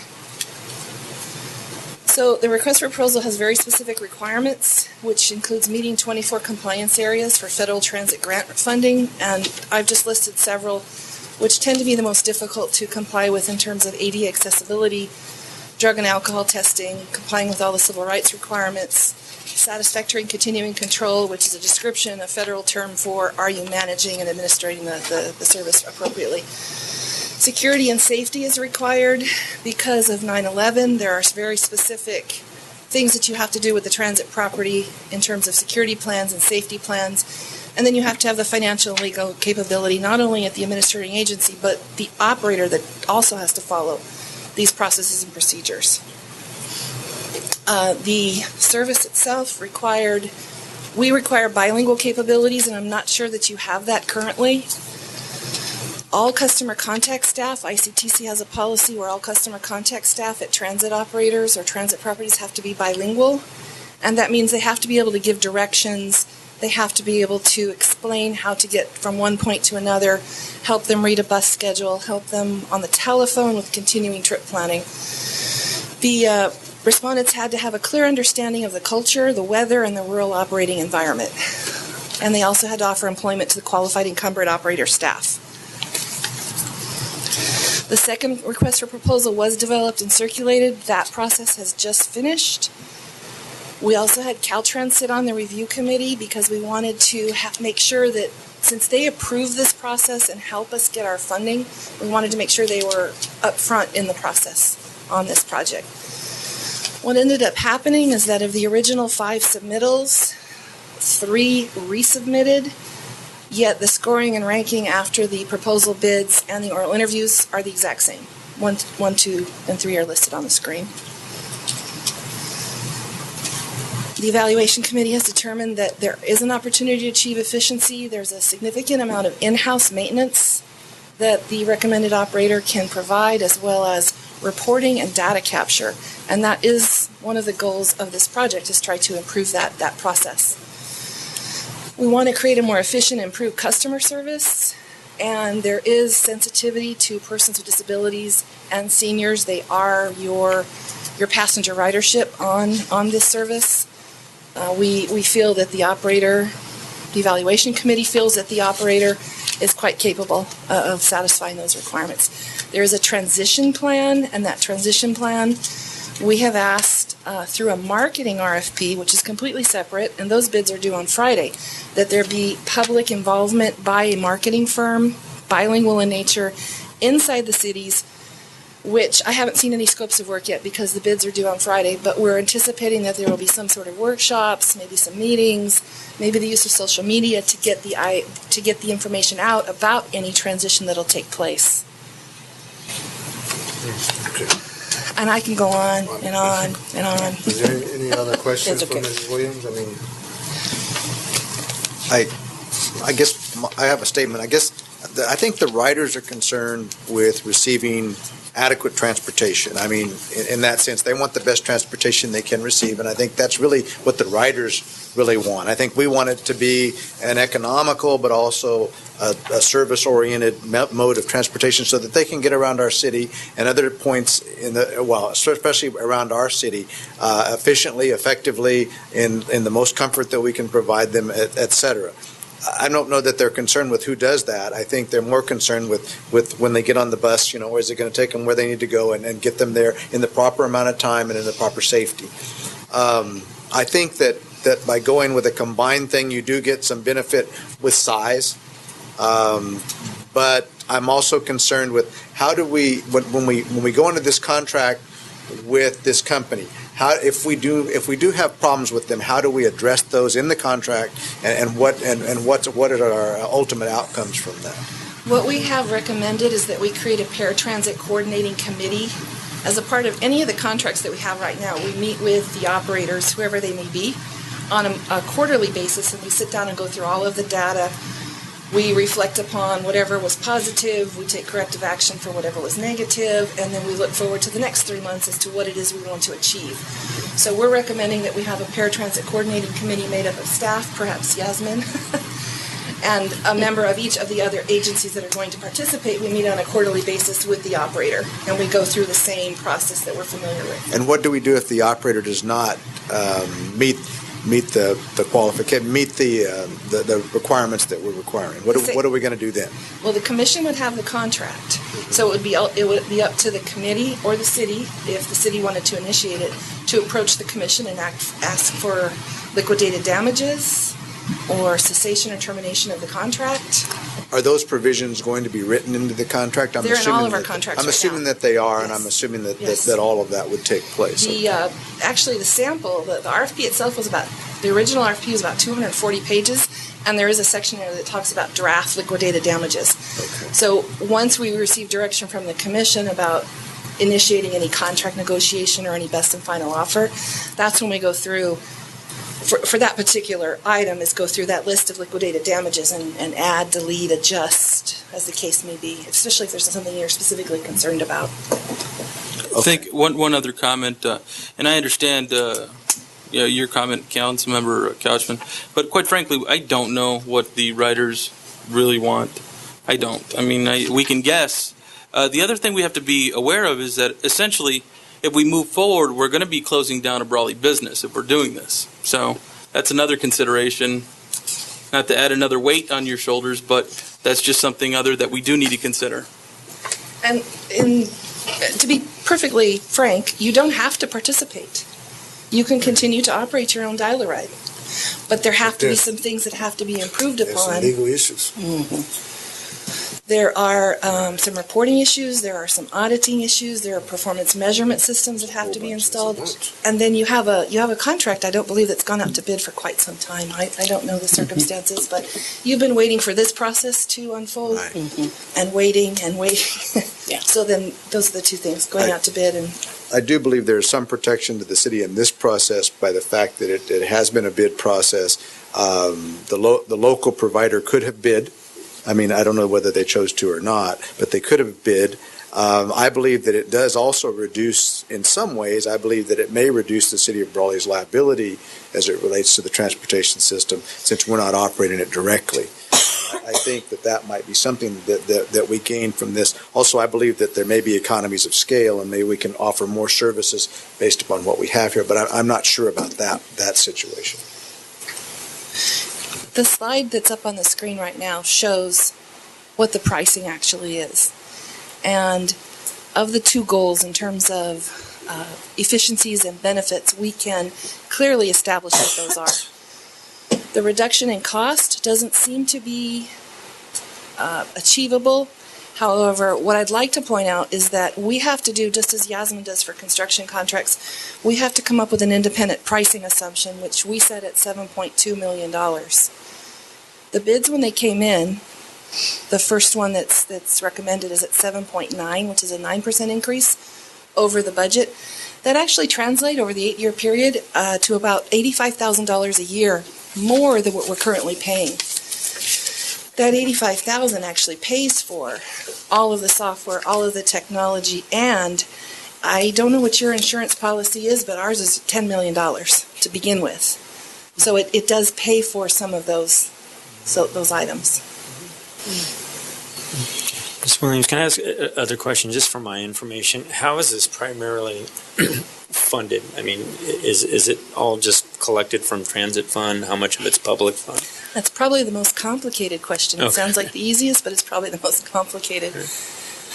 ICTC, as the RTPA, does receive all of the transportation revenues. There are probably 8 or 9 different types of revenue sources. Currently, we use local transportation fund, which is a state fund for dial-a-rides, as well as the LTA, which is Measure D, which is usually used for streets and roads, but 2% of that is set aside, and it can be used on dial-a-rides. Okay. We're looking at opening up this contract because we're hopeful that any future reauthorizations of the federal transportation legislation, I believe they're going to call it Grow America, may have some increases in rural transit funding, which is why we've written the RFP to the federal standard, which is a little more strict, a little more complicated than an RFP you might issue here locally just for the local funds.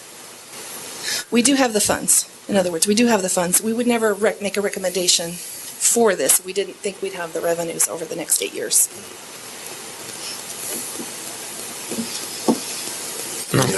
My opinion, it just sounds from everything I've heard, and again, this is a quick education, including the backup material, but the benefits seem to outweigh the risks moving forward with this regional plan. We also have a $1.1 million grant that we've already received for the purchase of the vehicles.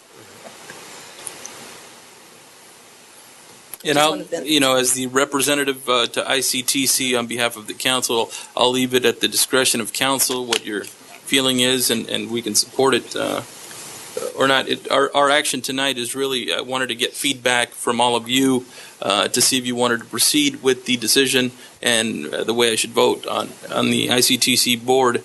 So I'll leave it at the discretion of this council.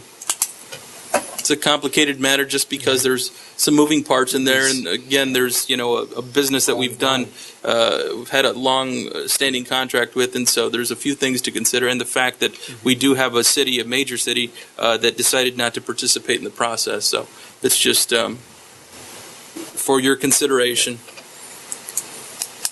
Helen, do you want to say anything? No, I was just going to make the motion. Oh, okay. Okay, is anybody from the public like to come up?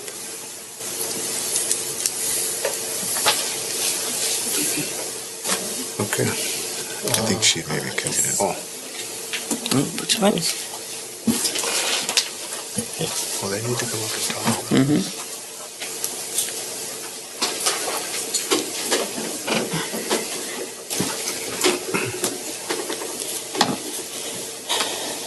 Good evening. My name is Isabel Pacheco, Brawley CM. And I'd like to explain that every morning when we pick up a person, we get their names and we get where they're going and where we pick them up. We also record the time and the money. At the end of the day, that money is taken to the city of Brawley. So, like today, we have the money, and it's going to be going into the city of Brawley tomorrow morning, and then we start that day collecting the money from the passengers, and we do the same thing in the evening. We take that money to the city, and we do have a lot of people. We have a lot of passengers that we do pick up, and we drop off wherever they're going. We pick them up from their homes. We don't pick them up from corners. We go straight to their home, we pick them up, and we take them wherever they're going. And also, like vans and all that, we deliver them, we take them, and then we come back when they're ready, and then we take them back home. We pick them up from the place they're at. We don't let them go to a corner and have us go and pick them up in the corner. We don't. We go straight to where they are. And we take them wherever they're going. And that's, I wanted to let you know this because we do take care of our customers. and the money goes to the city. It's written down, the name of the person, the amount, and they check it out. Every morning they check out that money right there at the city. So that's I've been doing this for I think 30 years or 27 years. I've been working in Dollarite, and to me, how they do it today, it's honesty. They're very honest about the money. We bring it back to the city, and we keep on working. Every day we pick up people right in front of their homes. We don't go to a corner and pick them up and then take them someplace else and leave them in another corner. We don't. This is our job. Yeah. So I just thought I'd let you know how we work. Yeah. I think some of the questions at stake is with some of the required laws with the ADA and the insurances and ma'am, my question is, did you guys bid on the package or? No, I didn't find out. I'm sorry, I didn't find out, and I don't know if we're too late or we can do it. I don't know, but I didn't do it. No. Okay. Any questions from council? No. It's just unfortunate that they did not bid. I mean, what do you what can we do at this point? Ms. That's the Pacheco, hard part. we did advise you on multiple occasions that this would go out to bid, and you did have an opportunity to do so. I know I've talked to you on a few occasions, and this item's come before this council for discussion at least a couple of times over the past several months. So you were advised of that. The opportunity to bid, especially after the fact that El Centro excluded themselves. So at this point, what we're going to be deciding is whether or not we're going to continue with the process that ICTC is moving forward with. And, based on the comments I'm hearing, it looks like we're going to proceed. But I do have a question, and this is not for Ms. Pacheco, it's for ICTC staff. With respect to employment opportunities for those that will be displaced if we move forward, what is that practice? That was my next question.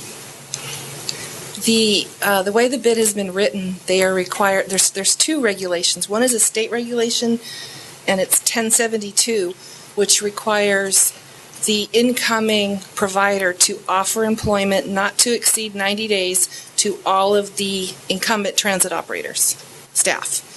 However, after the 90-day period, if they haven't met certain qualifications, background checks, drug and alcohol testing, things of that nature, they can be let go. There's also a federal requirement that requires that they offer employment. It's very, very similar, but there's no time frame tied to that. So we are requiring that they offer employment for not less than 90 days. But after that 90 days, there's no guarantee that anybody can provide that there will be. Right.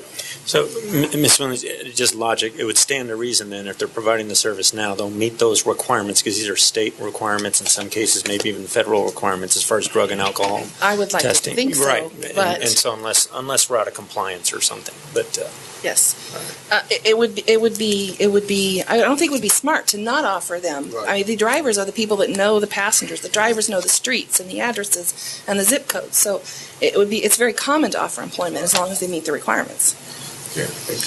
Kathy, correct me if I'm wrong, but Mrs. Pacheco indicated that they do pick up people in front of their houses and at different places of business, et cetera. That's a dial-ride. Isn't that the purpose of dial-a-ride, Yes. though? And that's what this provider would Yes. normally do. If there's another provider, whatever the provider is, it's not like the gold line that drops you at a certain stop. Exactly. It's actually addressed home to wherever they're going or whatever, address to address. I mean, There's echelons of transit service. The most simple for seniors and people with disabilities is door to door. right. So you go from your house to the pharmacy, your house to the doctor's office, or wherever your business is taking you.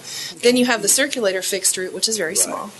And then you have the regional fixed route. I have a question. With respect, again, Brawley Dial-A-Ride service has been in existence for quite some time.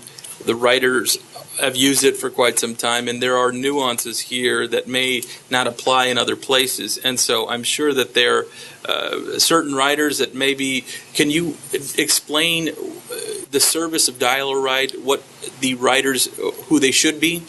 Is that a better question? It's not just open. That brings up an interesting point, because Brawley is the only city that now operates dial-a-ride open to the general public. Right, and I guess that's my question to you in that. And our anticipation, we anticipate that you're going to restrict that ridership to seniors and persons with disabilities because the general public has migrated to the Gold Line. Right. Okay. So that was the other item I wanted to bring to council's attention, in that it's been functioning that way for so long, and that would really stop at that point, right? Once we consolidated the service and moved over with First Transit, is that correct? It would be limited to... If you operate the dial-a-ride in the pure sense of the dial-a-ride, then you have seniors and persons with disabilities that are on a subsidized service designed for them. Then you have the private for-profit market, which is a taxi or two. I'm not sure what you have here in Brawley. Plus you have the publicly subsidized Gold Line, which is for the inside the city, the quick trips inside the city. That's the theory behind how it's supposed to work. But I guess my curiosity is who's actually using it, and how, who will be affected because of it. So the only situation that we are aware that you have a problem with in terms of passengers is that you have far too many wheelchairs that are currently being offered service. So you would have some type of capacity constraint issue going on with wheelchairs right now. Could you just clarify that, Kathy? We have more wheelchair passengers that are users of the system than there are seats. Is that what you? It's a combination of scheduling and dispatching and seats. Your typical bus has 2 wheelchair tie-downs, which then displace 4 ambulatory passengers. And depending upon when they call and what trip they're scheduling, it's a function of that. Thank you. Okay. But do we currently have a problem with that right now? Yes, I mean, yes. and would this continue with this? I mean, are we going to continue with that We'll work problem? to discontinue that, because if we're acquiring grant vehicles, they'll be brand new buses. We can configure them so that they have 2, 3, 4, however many wheelchair tie-downs. Okay. But we also have to be careful. You don't want to have too many wheelchair tie-downs, because if you have an emergency, it takes about 3 to 5 minutes to disembark each one of those wheelchairs. And in an accident or a fire, so you have to add more vehicles and have more wheelchair tie-downs, depending upon what the case is. Are we planning to address that problem in some fashion? Yes. And everybody's going to Those be are the type happy about it? I guess that's the You're question. mentioning nuances, but because we Yes. haven't operated through a contractor, we're not necessarily aware of all of those nuances, but we're agreeing to meet as many of them or continue as many of them as we can. Okay. It may take a period of time to be able to adjust. Okay. The operator is also dedicating a specific manager to this project, so he will not or she will not have any other duties other than this. Okay. Okay. All right. Mrs. Noriega? What's your pleasure? Oh, and also may I remind myself that we do pick up wheelchairs every day. We pick up, so it's starting, in the morning, we start picking up wheelchairs, dropping them off wherever they go, and then we go back for them, bring them home. Okay. Okay. Okay? Thank you, Ms. Pacheco. Thank you. Thank you, Ms. Pacheco. Okay, what's the flavor of council? Do you want me to do the motion now? Yeah. Okay. This I move that we approve City of Brawley participation in consolidated contracting opportunity for paratransit. There's a motion. Is there a second? Second. There's a motion and a second. All in favor? Aye. Motion carries 5-0 with no opposed. And I'll make my approval of that at ICTC, considering that the council is unanimous in its support. Okay. Thank you. Thank you, Jasmine. Thank you, Ms. Thank you, Mrs. Pacheco. Okay, the next item on the agenda is discussion and staff direction regarding City of Brawley legal services. And just for everybody to know that Mr. Narita will be here until August the 30th, so it's not like, there's something here going to happen tomorrow. So,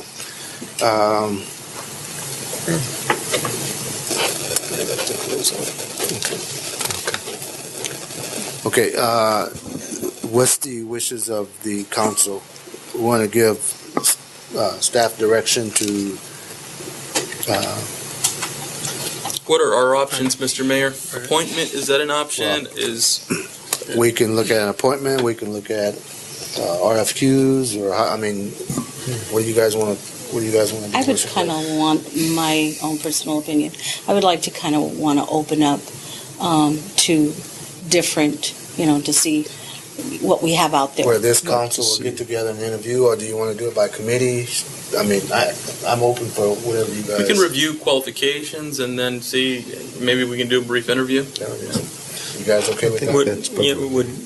If the staff would maybe participate in collecting, I think one thing that might be important, I'm guessing, I've never per se experienced this process, but I think it'd be important that it's local, regional, more localized, so that we're not soliciting potentially firms that are outside of the valley. Yeah. What do we actually do? It's not really is it an RFQ or is it a request for qualifications? Is that basically what we're asking for? If I can, if the council wishes to provide direction for an RFQ, I can line out a timeline with the hope being that by September, the council's in a position with the selected party and then work backwards for milestone dates for an advertising period, compiling of all the resumes, bring them in, set up a meeting time for all of you to meet to review those, or if you have a committee named, however you prefer, with the final decision in advance of the September meeting, or if you want it at the September meeting, however your wish. I think the council as a whole should make that decision. Sure. I also think, this is my own opinion, but we limit it to those that currently practice and work with cities. I think that's very important. Somebody has experience in working with a city. I think it's very important. So, could that be reviewed by staff? In other words, perhaps if there's maybe some council that obviously steps forward, but maybe with zero experience, are there some parameters we can put in place? So therefore, at this point, we're not reviewing, potentially, let's say, 30 applications or something like that. That's my only concern. I think you make the request for qualifications very specific. Yes. Mr. Mayor, I had indicated to the city manager that on the city attorney listserv, for example, to the extent other cities have been recruiting and have been using the RFP or RFQ process, that there are many samples out there in terms of what at least other cities have indicated they're looking for in terms of background, size of the firm, for example, and things like that. And so that's easily obtainable. I think that would be a good tool. Sure. In order to, as a starting place, and staff can look at it and tailor it to what they I would believe. like to include, though, that they have city experience. I think that's very important. And that they're local. okay, It's a too. local person. You It's want not local an and outside city firm, experience. so. And are we able to do that from a legal standpoint, that we could say local and city experience? I think we should be able to, but I don't know We that can, for a at this fact. point, do whatever. Depends on how many are out there. They're not knocking on the doors of anybody, so, but. And would a sole practitioner versus a firm with multiple attorneys, does it matter to you which way it's structured? It could be a single individual or a firm. We would have representation from the firm here, right? Yeah. I think that's okay either way. Either way.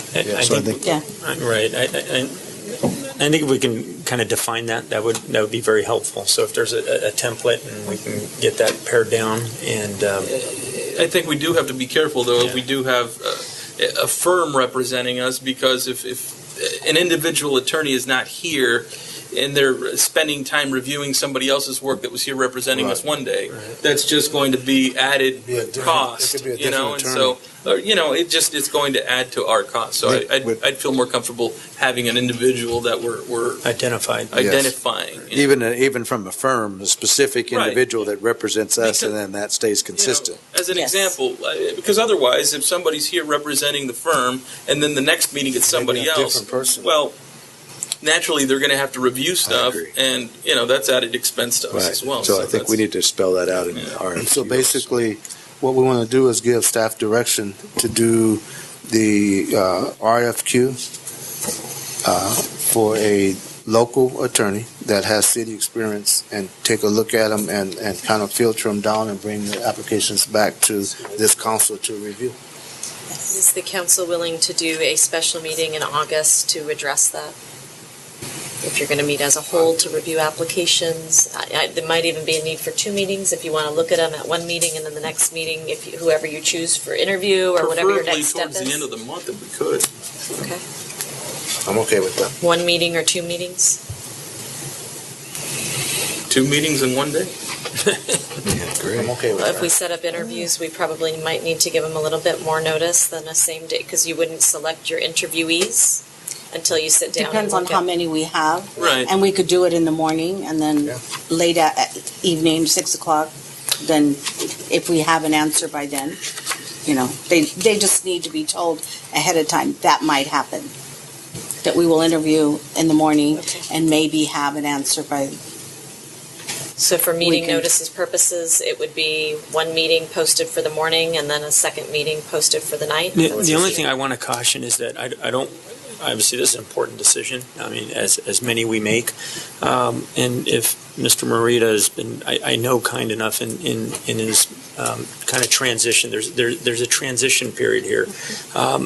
Is the city exposed if we went into September and didn't have this individual designated? In other words, if we do take the due time, Yeah, and let's say they're soon thereafter designated, are we okay? Or I think the conversation we had with Mr. Morita, that if we needed him, he was available to still work with the city on an as-need basis with his agreement.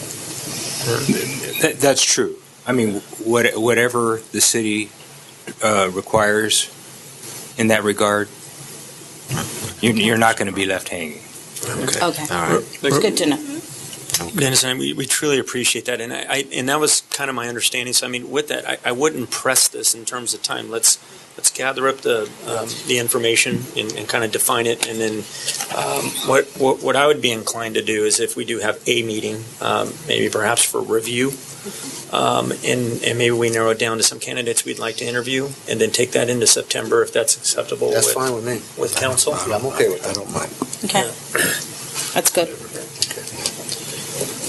Okay. Is he okay with that direction? We're good? I am. Does the council want to see the RFQ before it goes out? Yes. Sure, yes. Yes. Do you want a meeting to discuss it as a group or just have it circulated? I think if you circulate it and we have any concerns, we'll address them. Right. I think if it reflects our discussion here, Which that's is what we're local, looking for. should be Yeah. a If local there's something person outside of that, then we can city bring it back. experience. Gotcha. Okay. Okay, thank you, Dennis. Thank you. Okay, we're going to move on to the next item. Discussion and potential action to approve resolution number 2014, resolution of the City Council of the City of Brawley, California, appointment of members to the Brawley Airport Commission and Brawley Business Advisory Committee. And as you know here, the ordinance does call for the mayor to make these appointments unless there's a disagreement with council. And I've basically looked at the applications that was submitted. And my recommendation is to accept the application that was submitted from the airport commissioners, and I'll announce their names just so the public can know.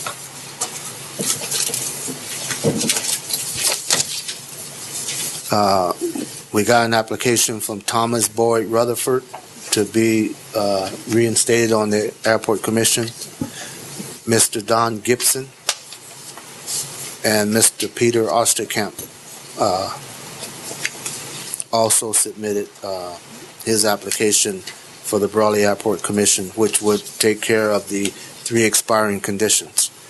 And then we're going to have 5 vacancies for the Business Advisory Committee. We did have 6 applicants. And I did my due diligence to look at these applicants and look at the information that the applicant submitted. And my recommendations, I'll give you the 5 that I chose, and then I'll give the 1 that I didn't choose and the reason why.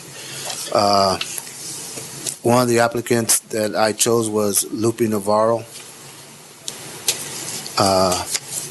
Alan Huber, Audrey Noriega, Sarah Charis,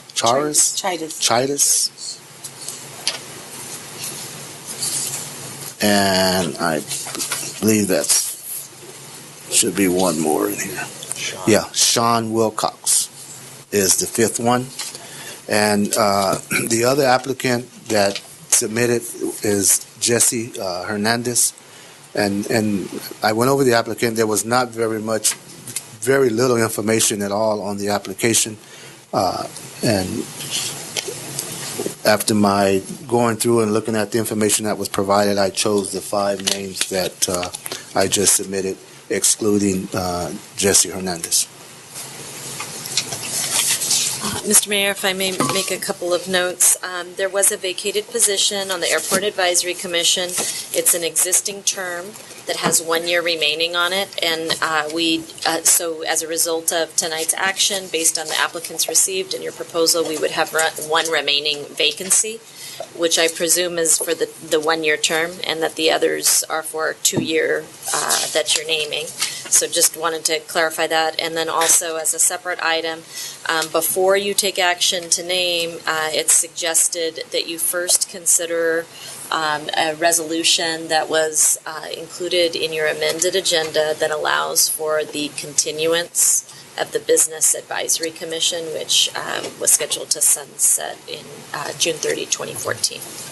Just for my own clarification, though, too, I'm not sure if they are mayoral appointments entirely. I think it was scheduled to go before the council, but that's just a matter of clarification. Yeah, what we used to do in the past, we would do a written choice by a council member, and that was submitted to the city clerk, and she would tally them up and announce who were the members. And I think after looking at the ordinance, and Mr. Marita can correct me if I'm wrong here, but I think the ordinance calls that the mayor will select the commissioners unless there's a disagreement. Is that right, Vince? As I recall, your policy for most of your boards or commissions call for mayoral appointments with the approval of the council.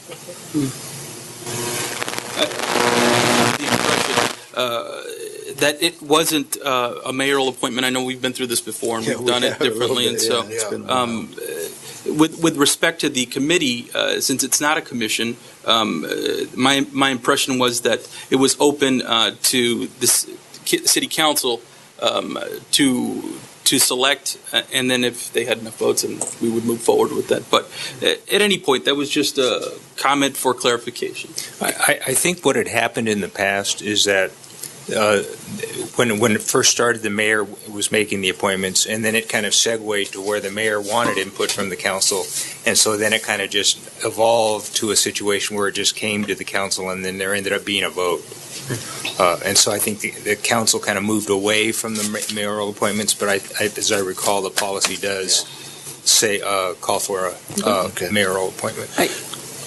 I also want to make a point. We advertised 3 times in the local newspaper. We posted on our website.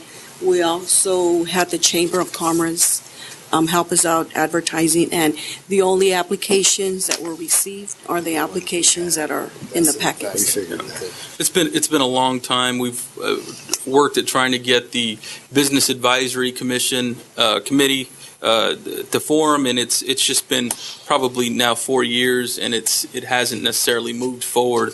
So I would like to, at the very least, re-identify some of the goals at our next meeting of the Business Advisory Committee. I think a lot's changed in the past several years, so at any rate, maybe we can rediscuss that and then have these new appointed individuals.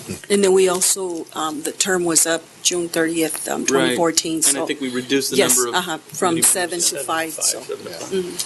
I would like to have a vote, though, to assure that the choices that are made is the flavor of this council. Mr. Mayor, do we second it, or do we just vote, or second your appointment, or how does? I would make a motion to approve or not approve, but go along with the recommendations made by the mayor for appointments to the airport. Is it Airport Commission? Yep. And to the Business Advisory Committee. I second it. There's a motion and a second. All in favor? Aye. Motion carries 5-0 with no one opposing. Mayor, on the other opening that we still have, the term that expires June 30th of 2015, you want me to advertise again in the paper, or what's your? For Airport pleasure? Commission? Yes, we have one term that, For 1 year. for 1 year, A 1 year there was somebody resigned. Do we just So want we need to fill that. You just want to make an appointment, or you want to do an ad? I think you need to do the ad. That way people can be know about it notified. so we can appoint Okay. somebody. Yeah, All right. because no, we put it already, I mean, it was in the ad also. It was included in the ad that We can start appointing in the crowd, anyone in. Anybody know how to? So I just need direction if we want to put it back, we want to re-advertise. There you go. I think we do need to advertise. It's that only way. It's one fair a to month. everybody, yeah. Yep. He says Dennis, wants- just, the mayor says he wants advertising. And Councilmember Noriega, forgive me for asking, but I want to make sure that we're covered. We have appointed Audrey to the committee for the Business Advisory Committee, but I wanted to make sure that there is no legal repercussion. That is her daughter that has been appointed. Is there any issue with that? I would hope not, but I Is she, can abstain. well, is she a dependent? No. She has her own family, her own kids, her own house. Does she get anything from that? Is there any? There's no. I don't get, there's no she doesn't give me a penny, not even for babysitting. She doesn't get any monetary. What can I I say? I think there would be a potential issue if there was support going one way or the other, and to the extent there's no financial dependency in that regard, I don't believe it's a conflict under the Political Reform Act. good. Mr. Mayor, one other question. So will you move forward with also council appointments? Because this was nearly, I kind of threw my name in the hat early on, but I don't know what's happened over the past year with that because it kind of went stale. Which one? So for the committee, for the Brawley Business. The council, Business. the council can appoint Yeah. or choose. So will that be part of the process? I assume, Mayor Pro Tem What's Nava, your you were question? will there be an appointment, or have you already been assigned to it, or? Chamber CEOs. Oh, that's right. Right. Yeah. Right, That's all a I'm council asking. representative. Right. That's Yeah. what it was. Is that what you're asking? That is what I'm Okay. asking. Yeah. It's the chamber. Oh, well, he's asking, will there be an appointment? From the council to Is that be on now the, or right, later? Right. yeah. As this. We can. Who wants to be on the committee? I mean, I brought I'm this interested. forward to, Donnie? Okay. Donnie or myself. Donnie, I've been recruiting, and Yeah. so I'm just Right. making sure, Yeah, public. because on all the other commissions, the council. Yeah, so Right. I'll make the motion for Donnie to be on the Business Advisory Committee as a council. And I would like to be a delegate in the event that he's unable to attend. Don't we have a So motion that way- on the floor, though, to vote on? I think that already happened, kind of. We already did. Yeah, the that one. commission, Okay. but now- So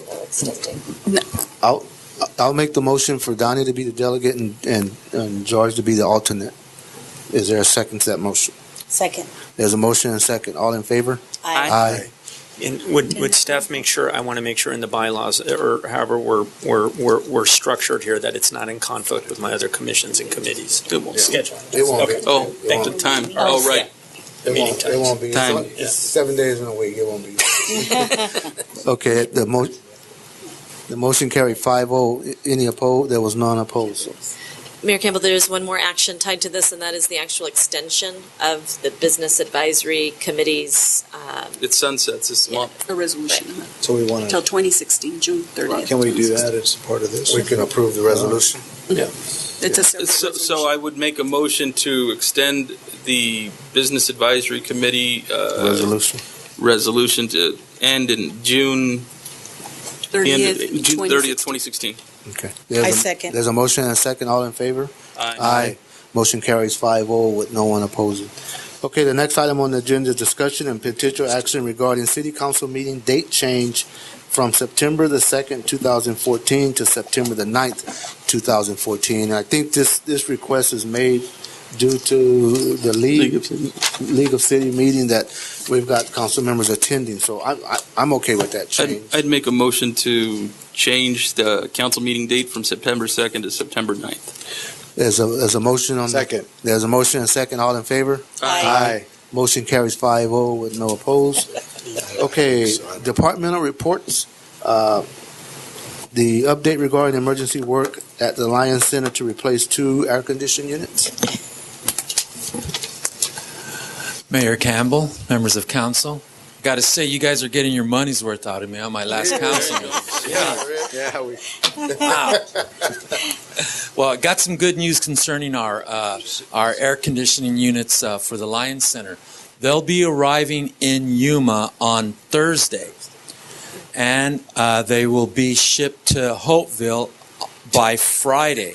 So installation for the units will begin first thing Monday morning. And so we're anticipating to get at least one unit up and running by Monday, with the second one. We might get them both in, just depending on how the retrofitting goes and how all the change of parts is going to work out. So, but installation will begin on Monday morning. You know, Rich, I have to say you guys have done a marvelous job over there. I haven't heard really any complaints at all. I mean, only one. Yeah. Only one? Sam's got a complaint. Sammy 3 doesn't want a Zumba. My wife That's said, not the only his. complaint I have. 30 minutes Zumba and we're gone. I said, well, that's not bad. He doesn't want a Zumba. He says 10-year-old boys should not Zumba at all. So I don't know. Well, you know, when we first experienced the breakdown of the two units, we did offer full refunds to all our participants, and out of 242 participants that we have, only 3 followed through with the refund. So that's not bad. That's not bad. Yeah. Once again, I do want to stress, staff has done an excellent job during the day, and we're keeping our kids hydrated in there. They are taking their rest breaks, and we're keeping a close eye on them. So I think things are working out.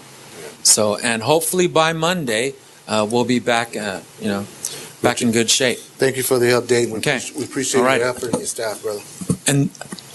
And then I've got one more report. There was a work detail out on the water plant terraces for the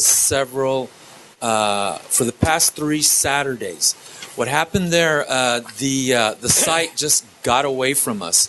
I mean, we've had overgrown mesquite trees, we've had weeds and unwanted grass just out of control. Lots of trash up on the terraces. Our one landscape worker that manages the site, it overwhelmed him. We had the spring weather. It was more conducive for a really bad weed population. We've got issues with salt cedar saplings coming up all over the place. So to address the situation, we started assigning him there more on a weekly basis. But one guy working 3 or 4 days in the week just wasn't cutting it. And then what started to occur, he started falling behind on his other duties. So we came up with a plan. What we figured, if we could just put together a large enough work crew from both the Parks and Rec Department and the Public Works Department, we could go in there and put a dent in the work that was necessary there. What we found out was we started the last week in June, and that hitting it for that one full Saturday, we didn't get the results we were expecting. There was so much debris and unwanted material there. We had to go back a second Saturday. So the second Saturday proved to be pretty fruitful. We started taking more equipment out there. We took the backhoe out there, and we addressed the conditions on the ground and the overgrown trees.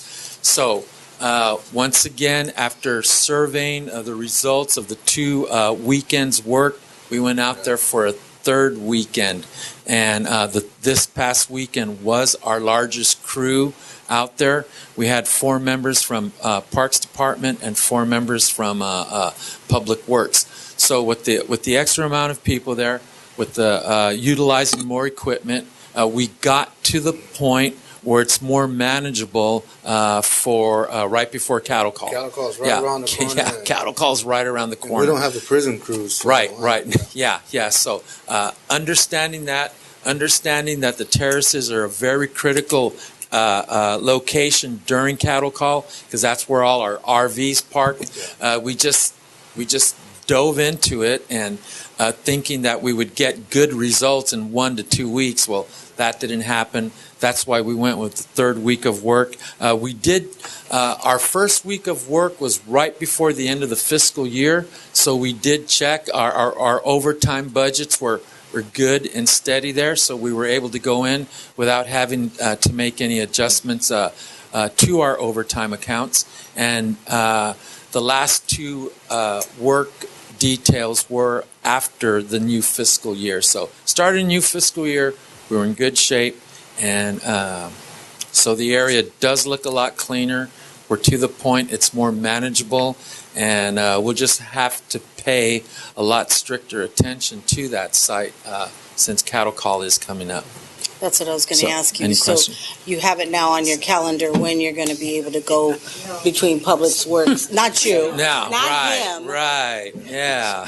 but on our calendar, not Yeah. yours anymore, but our calendar, where they'll be cleaning up. It is the crew knows our one in our landscape worker very appreciative because it took such a big load off of him. So yeah, we've sat down, we've talked. He's going to have to do more spraying there.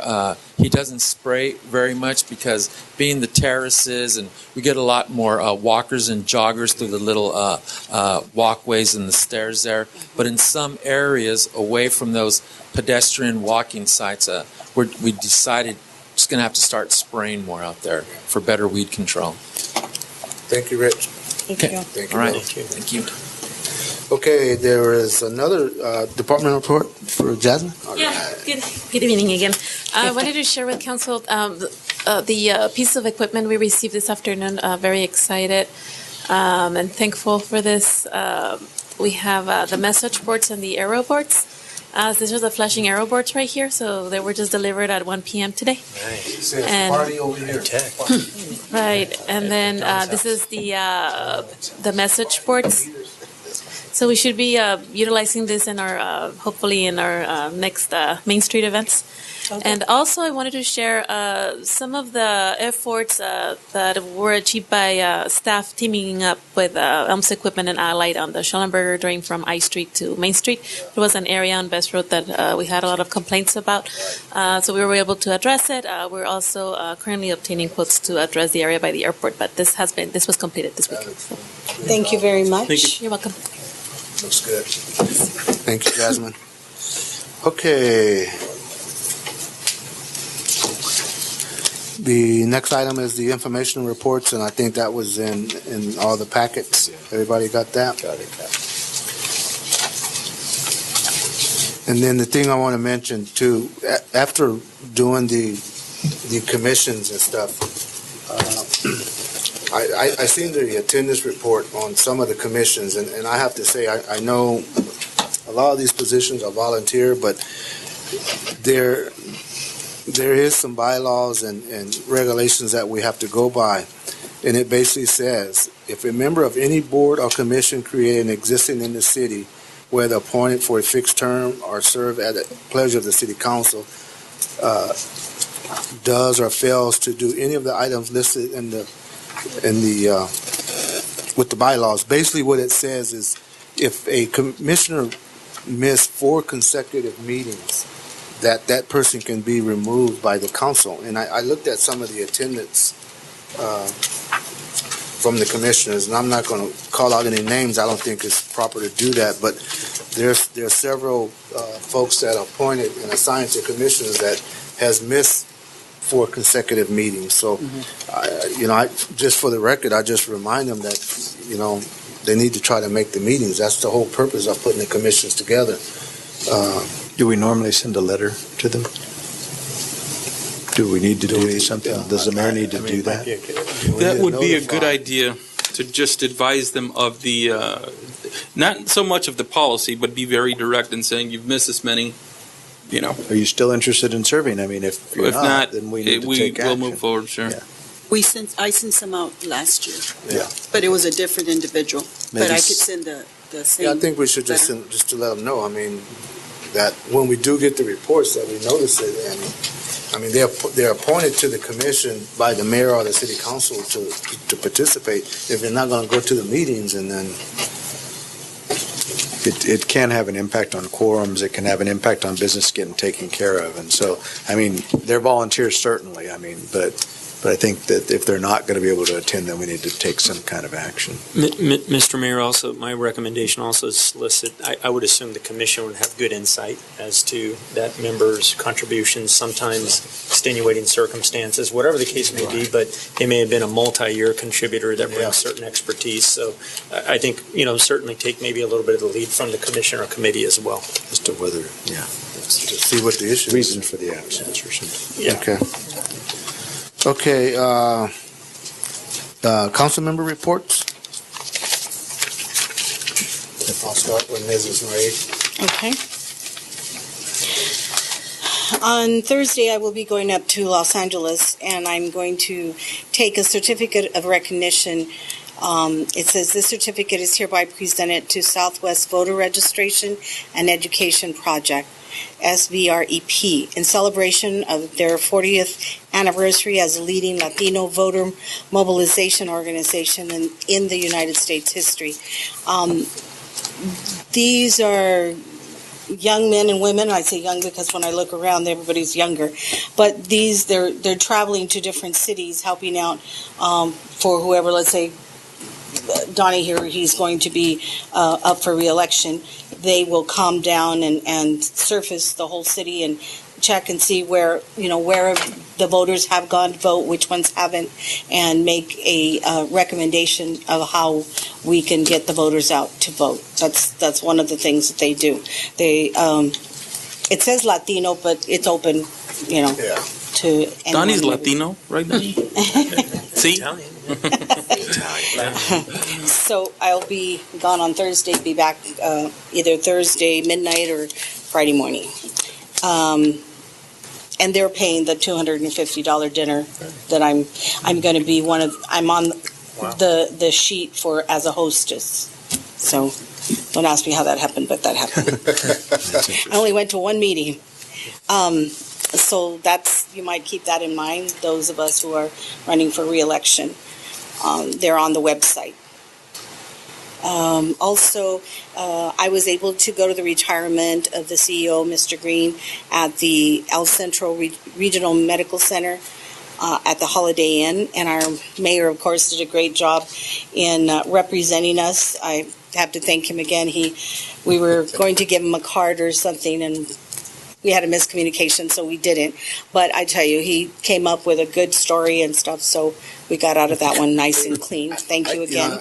I told Mr. Green, I said, our intent was to present you with a plaque, but with some of the healthcare issues and things going on, we have some unfinished business. So once we get that all taken care of, we'll give you the plaque. So it went well. Oh, boy. Also, I met with Esperanza Colio and from the county and Ray Castillo, and we talked, just to let the public know, we talked about some of the burnt buildings that we have here, and maybe working together and trying to give us ideas on how we can knock the building down for one, and what other avenues we have to take care of our burnt buildings. So it's very important that everyone knows this, that we're not just sitting down as a group. We are working out there, and it's not just individually. We work all together with the city manager to try to take care of these burnt buildings. It's a long process, and I'm learning that. There's different people out in our community and in the county that are willing to step forward and try to help us out to get this done. So for that, I thank Ray Castillo and also Esperanza Colio. And that's about it. Thank you, ma'am. Met with the police chief, had a great discussion about the future of the reserve unit. Thank you, chief, and I think it's really exciting the direction that's moving. More to come on that. Also a brief touch on the Public Safety Committee of hoping in the future here shortly we can bring that back into action. So also met with the airport manager. As we all know, we're making a tremendous investment out there, so At the last Airport Commission meeting that I did attend, we didn't have a quorum, but one of the discussions is there's an upcoming contract up for renewal. So been working with staff and took some of the information in that one-to-one meeting with our current airport manager and seeing what we can do to improve that for a longer-term benefit for that airport out there, for our airport out there. Other than that, I sweated about 10 pounds of water at Freedom Fest and enjoyed the fireworks out there. Great family vacation and a big kind of fist pump for Brawley All-Stars out there, 9 and 10s as well as the 11 and 12s. I don't know what happened tonight, but regardless of that, they have gone extremely far. If the news is positive, they may be heading to San Bernardino, which is regionals, which is one tournament away from Williamsport. So very exciting. And to add to that, they requested that I'd ask if they could come and present themselves after their competition is over, and I told them I'm sure that you guys would allow them to do that. Thank you. That's it. We'd love to do that. Thank you, Mr. Ward. Mr. Costa. Well, I don't have a lot to report. I did meet with the city manager once at least, and she's been back from vacation. And also, I did speak with Richard and the parks people about the summer program, and my grandson says the temperature is fine if he doesn't have to do the Zumba.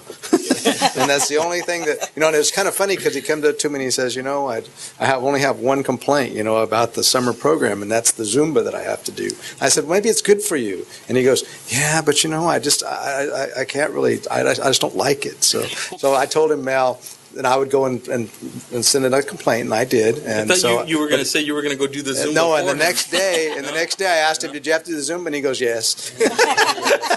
I think he's continuing to do it, so that's fine. But he said the temperature was okay. He said they didn't really have any complaints, and I don't think the kids feel it like we feel it. So I think that was an issue. I was a little concerned, but he said there wasn't any problem. So so I get that daily report from him about the summer youth program, and that's about all I really have to report because I've been kind of traveling around a little while here, so I've been kind of busy. But other than that, I think we're moving right along. Thank you, Mr. Gospel. Mr. Nala? I do have a annual board of directors meeting for the JPIA tomorrow in La Palma, so I'll be there, and I'm sure I'll meet with many other council members. And I may bring up that question that came to us today with respect to how parking issues are viewed by the JPIA. So if I'm able to present that question, I'll certainly do that and get something back to you. That's it for me. Thank you, sir. I attended the retirement for Mr. Green at the hospital also, and that was kind of fun. It was kind of amazing to see the turnout there from the hospital that wished him well. I didn't know he had been there that long. I guess he's been there 11 years, I think. Yes. And then too, if I may, Marjorie, we met with a group of guys that was doing a bike ride, raising funds for Marjorie knew a lot about that. Marjorie, help me out here. The gentlemen were Jewish, and they had some customs that we're not necessarily used to in how we work. But they're raising money basically for friendship. Yeah. And they're riding from the West Coast all the way to New York, where many of them were from because they have really cool accents. And we had a really fun time. Mrs. Noriega brought some great fruit, which was appropriate, but because of their dietary restrictions, they limited themselves to water. So we ate it. We ate it. Oh yeah, it was good though. Those were good cherries. I met with him. Some of the differences that culturally we may not be used to is the fact that the gentlemen do not touch any women other than their mother or their spouse or their children. So we had a really beautiful prayer circle where we kind of shifted around so that the ladies wouldn't be holding a hand with the gentleman, because that's not acceptable in that culture. But it was one of the most fun things I got to do as acting city manager. He got to work on air conditioning. I got to and meet people. But it was really fun, and they were a wonderful group. Yeah. They really were. And Marjorie was really helpful. Marjorie, what does that mean? And she would explain it to us, and I've been fortunate to have some Jewish friends they have absolutely no problem with me asking questions. Yeah. And I have some wonderful Catholic friends who don't mind asking questions. And because of who I am, I just ask people all kinds of questions. Yeah. So, I did. I asked the guys, I said, can we pray? Because I said, you guys are riding from San Diego to New York. You're going to need the prayer. It was hot that day. And I guess what they do is they have a schedule that they have to ride to every day. I mean, and they try to time it to get out of the heat, but it's no way to escape it. So there's going to be some tough days in there because they have to ride a certain distance every day. 90 miles. And There was a couple that didn't show up? there's a couple that slept in because they They were exhausted. They actually, when they came from San Diego, they went through Julian and took Highway 78 to get to here. So they got pretty warm that day. But that was an interesting meeting. We chatted with them and they were open. They discussed some of their beliefs and stuff with us. So it was really nice. And Marjo, thank you for helping us out with that. And that's all I have. City Manager's report. Wanted to report out that I did have an opportunity today to meet with the high school superintendent regarding two pending joint topics, and one was the Armory. While I was out on vacation, I did receive some communication from Assemblymember Perez's office regarding the property. The staff member indicated that while the property is currently not in use and not necessarily planned for use, that it's a very lengthy process to declare something surplus, and that one option that might be available to interested parties is proposal of a swap property that's turnkey. In other words, another location that would serve the state of California and its interests in an armory. And obviously, we don't. If we had a turnkey facility within our city limits, we probably would be using it for community purposes.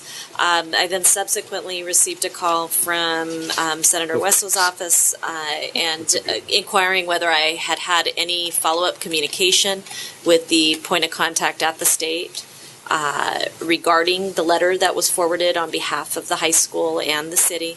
I shared with him that I had not received any written communication, explained to him the information that had flowed from the assembly member's office, and he said, that's not a realistic expectation.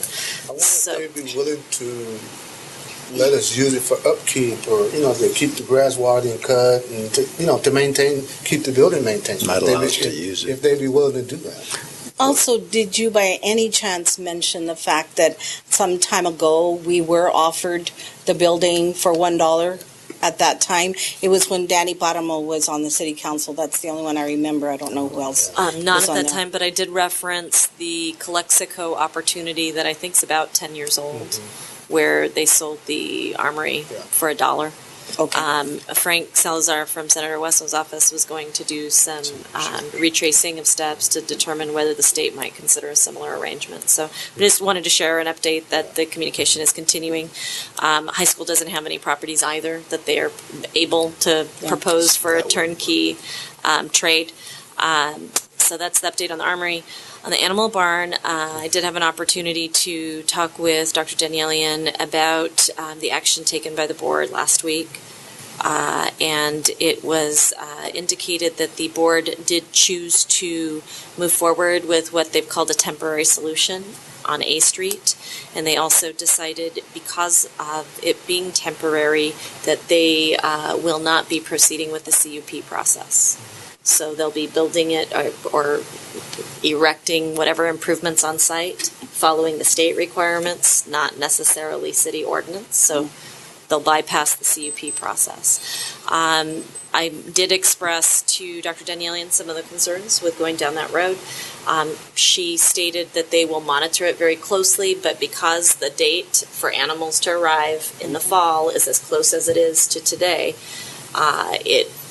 they didn't see it as possible to have everything in place in time for October when the animals are ready. So there are two modular units that are on premises that aren't used at that location. They're in the process of making arrangements to get those units used. It's going to be a smaller scale than what had originally been proposed for A Street with the open air barn. She described it more as simply pens. She asked me what clarification questions I had, because from a water and sewer point of view, we definitely have items we need to have answered, water, sewer, and stormwater. So we'll be preparing those questions that we will forward to the high school for their consideration. It does appear that longer-term possibilities are out there being explored, but at this time, they're not at a juncture that any of them could materialize in time for the next round for the fair animals. And they weren't willing to take on the risk associated with their students traveling outside of city limits any longer. I'm sorry. Go ahead. Just as long as we stay on top of the fact that, where are you, check on them maybe once a month or something to see where are you in the place that the other location that they're looking at, or the other two locations that they're looking at, that they're still, asking questions, they're still looking into moving it. We just need to be aware of that. And with respect to building standards, are they building a temporary She didn't shelter? disclose. She said pens only. And when I asked, the original project description was open air for up to 70 animals, and it was goats, veal calves, and lambs. And I asked, are those three types of animals going to be accommodated? She said, I can't give you that answer at this time, but if you need to know that, please place whatever the city's kind of informational items are that you're requesting responses to, and we'll do our best to respond. She did also offer that if staff wishes to have regular participation and discussion with their advisory board, that they're going to have a standing project meeting if we want to send a staff member there to kind of monitor the progress, which I think, because our primary concerns at this point are going to be water, sewer. There may be an issue, depending on the quality of the waste stream that comes out of there may be a need for a discharge permit. Right. And then building standards, I'm sure, with respect to that. So the building standards that apply on their premises are subject to the the state architect's requirements, which tend to be more onerous than ours anyway, because of students being there. But I don't anticipate that they're going to have enclosed structures at this time. I don't have any more information. Yeah, I don't think they're so. open I think air it's barns. just pins for the Open air. I think a couple of things. Yeah, I think that we're concerned about water, wastewater. I think the neighbors are going to be concerned about a lot more. And maybe this is a better thing for them to do and take the direction they've taken, because that way, when people complain, we can send them to the high school as opposed to having them come to the city. Although we will still continue to get those, they'll be basically responsible for any kind of negative thing that comes from the public. I think that's probably in that sense, it's probably a good thing. I'm glad that they did attempt to scale it back a bit, and that might be a bigger positive there. I think it remains to be seen what's going to happen with that. I do have some concerns. I have some concerns. I have serious concerns. Speaking to some of the residents there, their concern was the smell, and they're like, the flies I know that we and got the a lot. smell. Absolutely.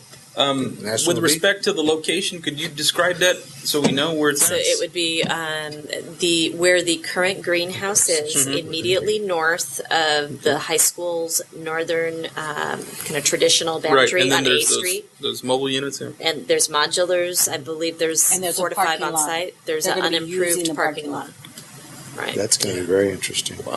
So the thing is, Adjacent to the noise. I think the concern we had before was with a lot of kids. A lot of kids will walk across the street to go to that facility, even without animals. We had some kids get hit there. So now we're going to have, and I know we need to do what we can to help the kids, but now you're going to have kids there walking animals in and out. They're going to be walking animals in the neighborhood, and yes, it's big. And you're right. When they call me, I'm going to send them to the high school. Yeah. Because I think that's where they need to go. I mean, I think that's From the administration's point of view at the high school, is a temporary trial. Got it. And it really is a 6-month kind of time horizon where they'll be tracking it closely to determine. And that's probably a good thing. I don't think we should be so negative about it. I think it's probably a good thing that they're willing to try it temporarily. Yes. They may see that the issues become too large for them to deal with, but maybe it's a good thing that they didn't say, yes, we're just going to do this. What they're basically saying is the temporary setup with a limited scope, okay, and that will give them a better picture of what's going to happen. If I lived across the street, I would think one day is too many. I would be very concerned. I don't live across the street, but I think all the need to board be there concerned. is aware of these I think so. concerns that we have, and because it's so close to the animals, getting the animals, they went ahead and okayed it. But like you said, for 6 months, and then We'll see what happens. I think it'll be interesting to see. they'll be called. I'm sure they will. Oh, yeah. More than once. And then 2 other quick items. I did have an opportunity, along with the city engineer and planning director, to sit down with the owners of Lucky Ranch, the new owners of Lucky Ranch, which is a local company by the name of Matera. What was great in terms of kind of the conversation is, if you haven't had a chance to drive by there recently, you'll see that a lot of cleanup has occurred. I see, yeah. They are in the process of determining, like Latigo Ranch and La Paloma, Lucky Ranch, when it was approved, they were conditions for the whole area, as opposed to kind of defining conditions based on certain portions of the project moving forward. The reason that's challenging is because when a new owner comes on, in this instance, we're well positioned because it's the same owner for the whole portion. But it can be challenging to deal with those conditions that apply to the whole when you're only doing a specific phasing. So we had an opportunity to sit down and talk about what is going to be our philosophy from a staff point of view moving forward. And it was very consistent with the way other projects have tried to revive, where it's the abutting improvements, it's a solution for the units that are coming on, a focus on the standard, but obviously the large condition, which let's say it's stormwater to serve 500 houses. Obviously, expecting them to construct that isn't going to work. It's not a reasonable expectation. Scaling it to a size that serves the number of units in a first proposed phase is maybe a pragmatic approach.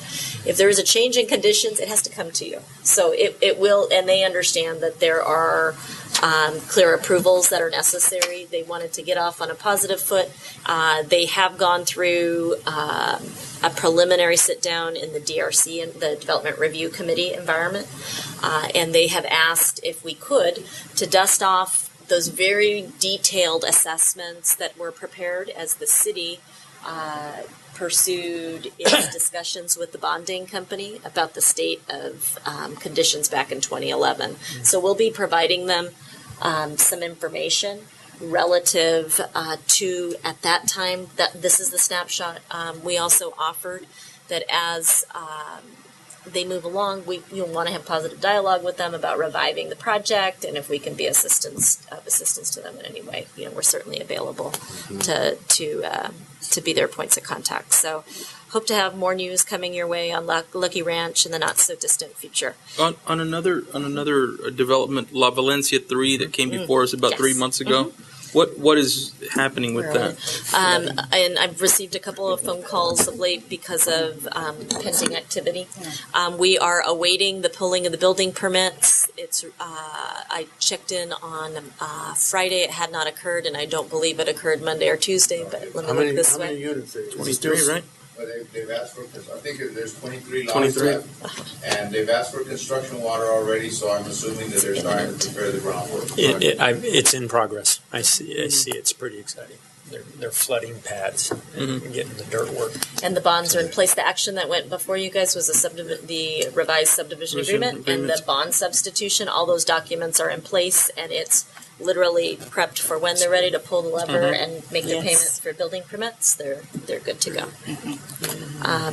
And then the last 2 other quick. We've got our personnel administrator out this week. I'm very hopeful that she'll be back early next week. But in the meanwhile, we do have some personnel items that were already scheduled to occur, including a large number of candidates being considered for some firefighter positions. The council approved an agreement. Gosh, it's probably been 10 months to a year ago with the city of El Centro to provide emergency as needed service. I did contact El Centro and ask them to provide an HR observer to the HR process to sit in the room while the interviews are being conducted. So I want to make sure that you're aware that opportunity will be exercised to be sure that we're following all the steps that need to be followed. And last item is I have some... we have a wonderfully gracious offer from the Chamber and our downtown merchants to assist with the, acquiring outdoor furniture that will decorate the portion of Main Street that's within the downtown business district. And we're in the process of doing space planning for future trash receptacles, benches, bike racks, and planters. One of the concepts that's come forward is, and a concern that I have and wanted to kind of check in with council is, are you wanting as council members to have a presentation to you before we place the order for the items? The city staff is doing the space planning. The chamber is providing funds for a certain number of dollars, and theoretically in the future we can work towards filling all the space for what is planned, but in the interim, the intention is to move forward with strategic placement in a number of areas. We have some really, I think, attractive options, but if I know there's just as many opinions as there are people out there, so I guess my question to council is, do you want to have a presentation before you? Ouch. Yeah. Yeah. I'm not sure you get away from that. Concrete? The concrete are a lot more costly. They're more costly, I think. So we've looked at kind of vandalism potential, graffiti potential, kind of longevity, these types of things. What we're trying to do is plan for planter, trash receptacle, bench, and a arts-themed bike rack. And while not all of it will be purchased, and maybe none of the trash receptacles would go, but only benches and planters, I just want to test the waters with you guys. Are you interested in being active participants in the final elections? I think you guys can handle it. I mean, just, choose something nice. I think that's the key, though, Mr. Mayor, is you say choose something nice, but everybody's opinion differs. I'm looking at some of those pictures. I don't like that stuff, because it's not aesthetically pleasing. I don't find it to be something that I really like. And so I'm concerned that, and I realize we have some budget considerations, but my whole concern there is once we put that there, then we get a bunch of complaints that it doesn't look good, nobody likes it, and then where do we go from there? And so where we go from there is what we got right now. Right. It's ugly. Yeah, well, I understand that, but I don't know that you've looked at these and they don't look. I don't know if they're necessarily looking any better. But. I'm trying to remember. There was a couple of people when we first started this, and we talked about the planners and stuff, and they called me, and I can't remember right off my head here. They were talking about, well, what if we donate money? Like we want a bench, and we'll put it. We can put it in our, put in memory of maybe a late husband or whatever. They were asking. And some of our benches on Main actually are marked like that. Okay. The one in front of the police department. By City Hall? Yeah. The City Hall one, they've been dedicated. I do.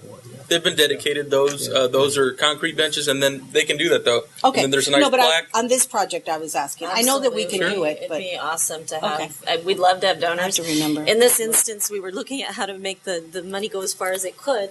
So what I offered for staff at the requested the chamber was, if we can agree on the selected items, we'll place the order. The chamber will assist with covering the cost, and then our folks will install them. If you ask us for an opinion, you're going to get one. You're going to get one. It's not, you need to move on. Yeah, I think with respect to Councilmember Couchman, it's move on. vetted out. I mean, I think here you're going to get five probably opinions as well. But are they are they any better than anybody else? Is probably not. So I think it's just, doing what's tasteful, what looks good, as best as you can, assess by, ask around. It kind of reminded me, Donnie, of when we were at the retail convention and we saw like so many booths. There's just so many beautiful booths. It was like $300,000 just a booth to have, so they can have at this event. Mm-hmm. And we were walking around. I was like, we just want the booth. We don't even. That's what I said. We just want these booths. It's like you don't need to bring the business. Just bring that. Just bring that booth to town. They were that beautiful. I agree. But anyway, I think you guys will do a good job. Okay. It's on you. That seems to be the consensus of the council. Fine. Okay. We're okay. Sam won't want that one, but all I get to say is that it's ugly. It wasn't me. I didn't even get to see it, and I don't want to see it. Hey, unless people like it, then Sam will say it was him. No, I don't. Everybody has an opinion. I know they don't like what's down there now. So. Yeah, they don't like what's down there now. I understand that. Yes, so do I. Yeah. If Jason picked him, I'll go along with that. Treasurer's report. Oh, I got that. Yeah. Oh. Treasures.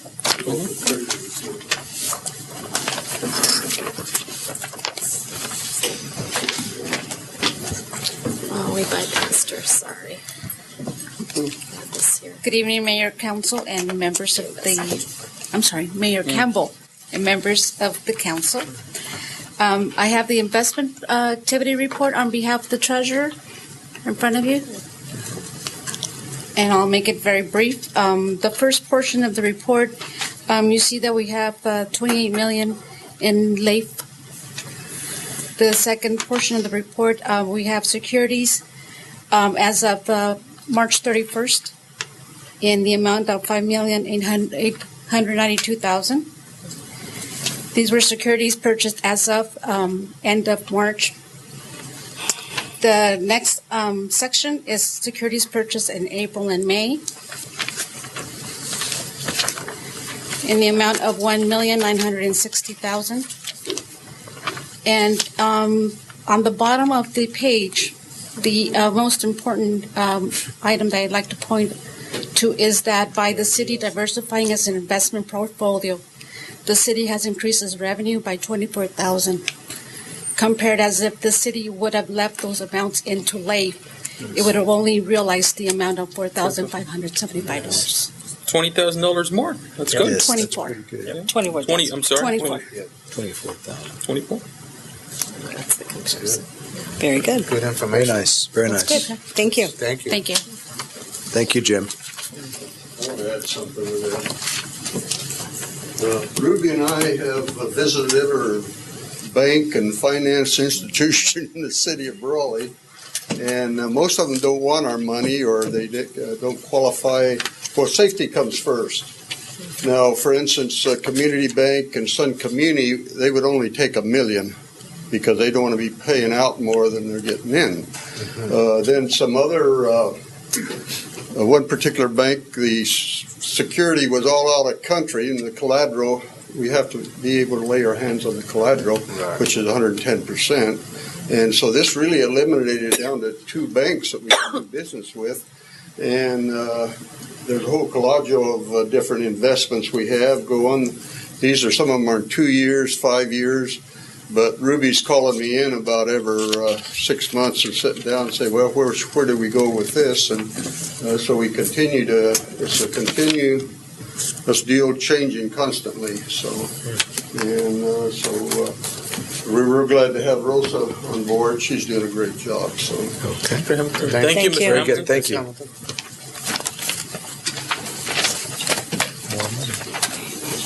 It's always good. Okay, City Attorney.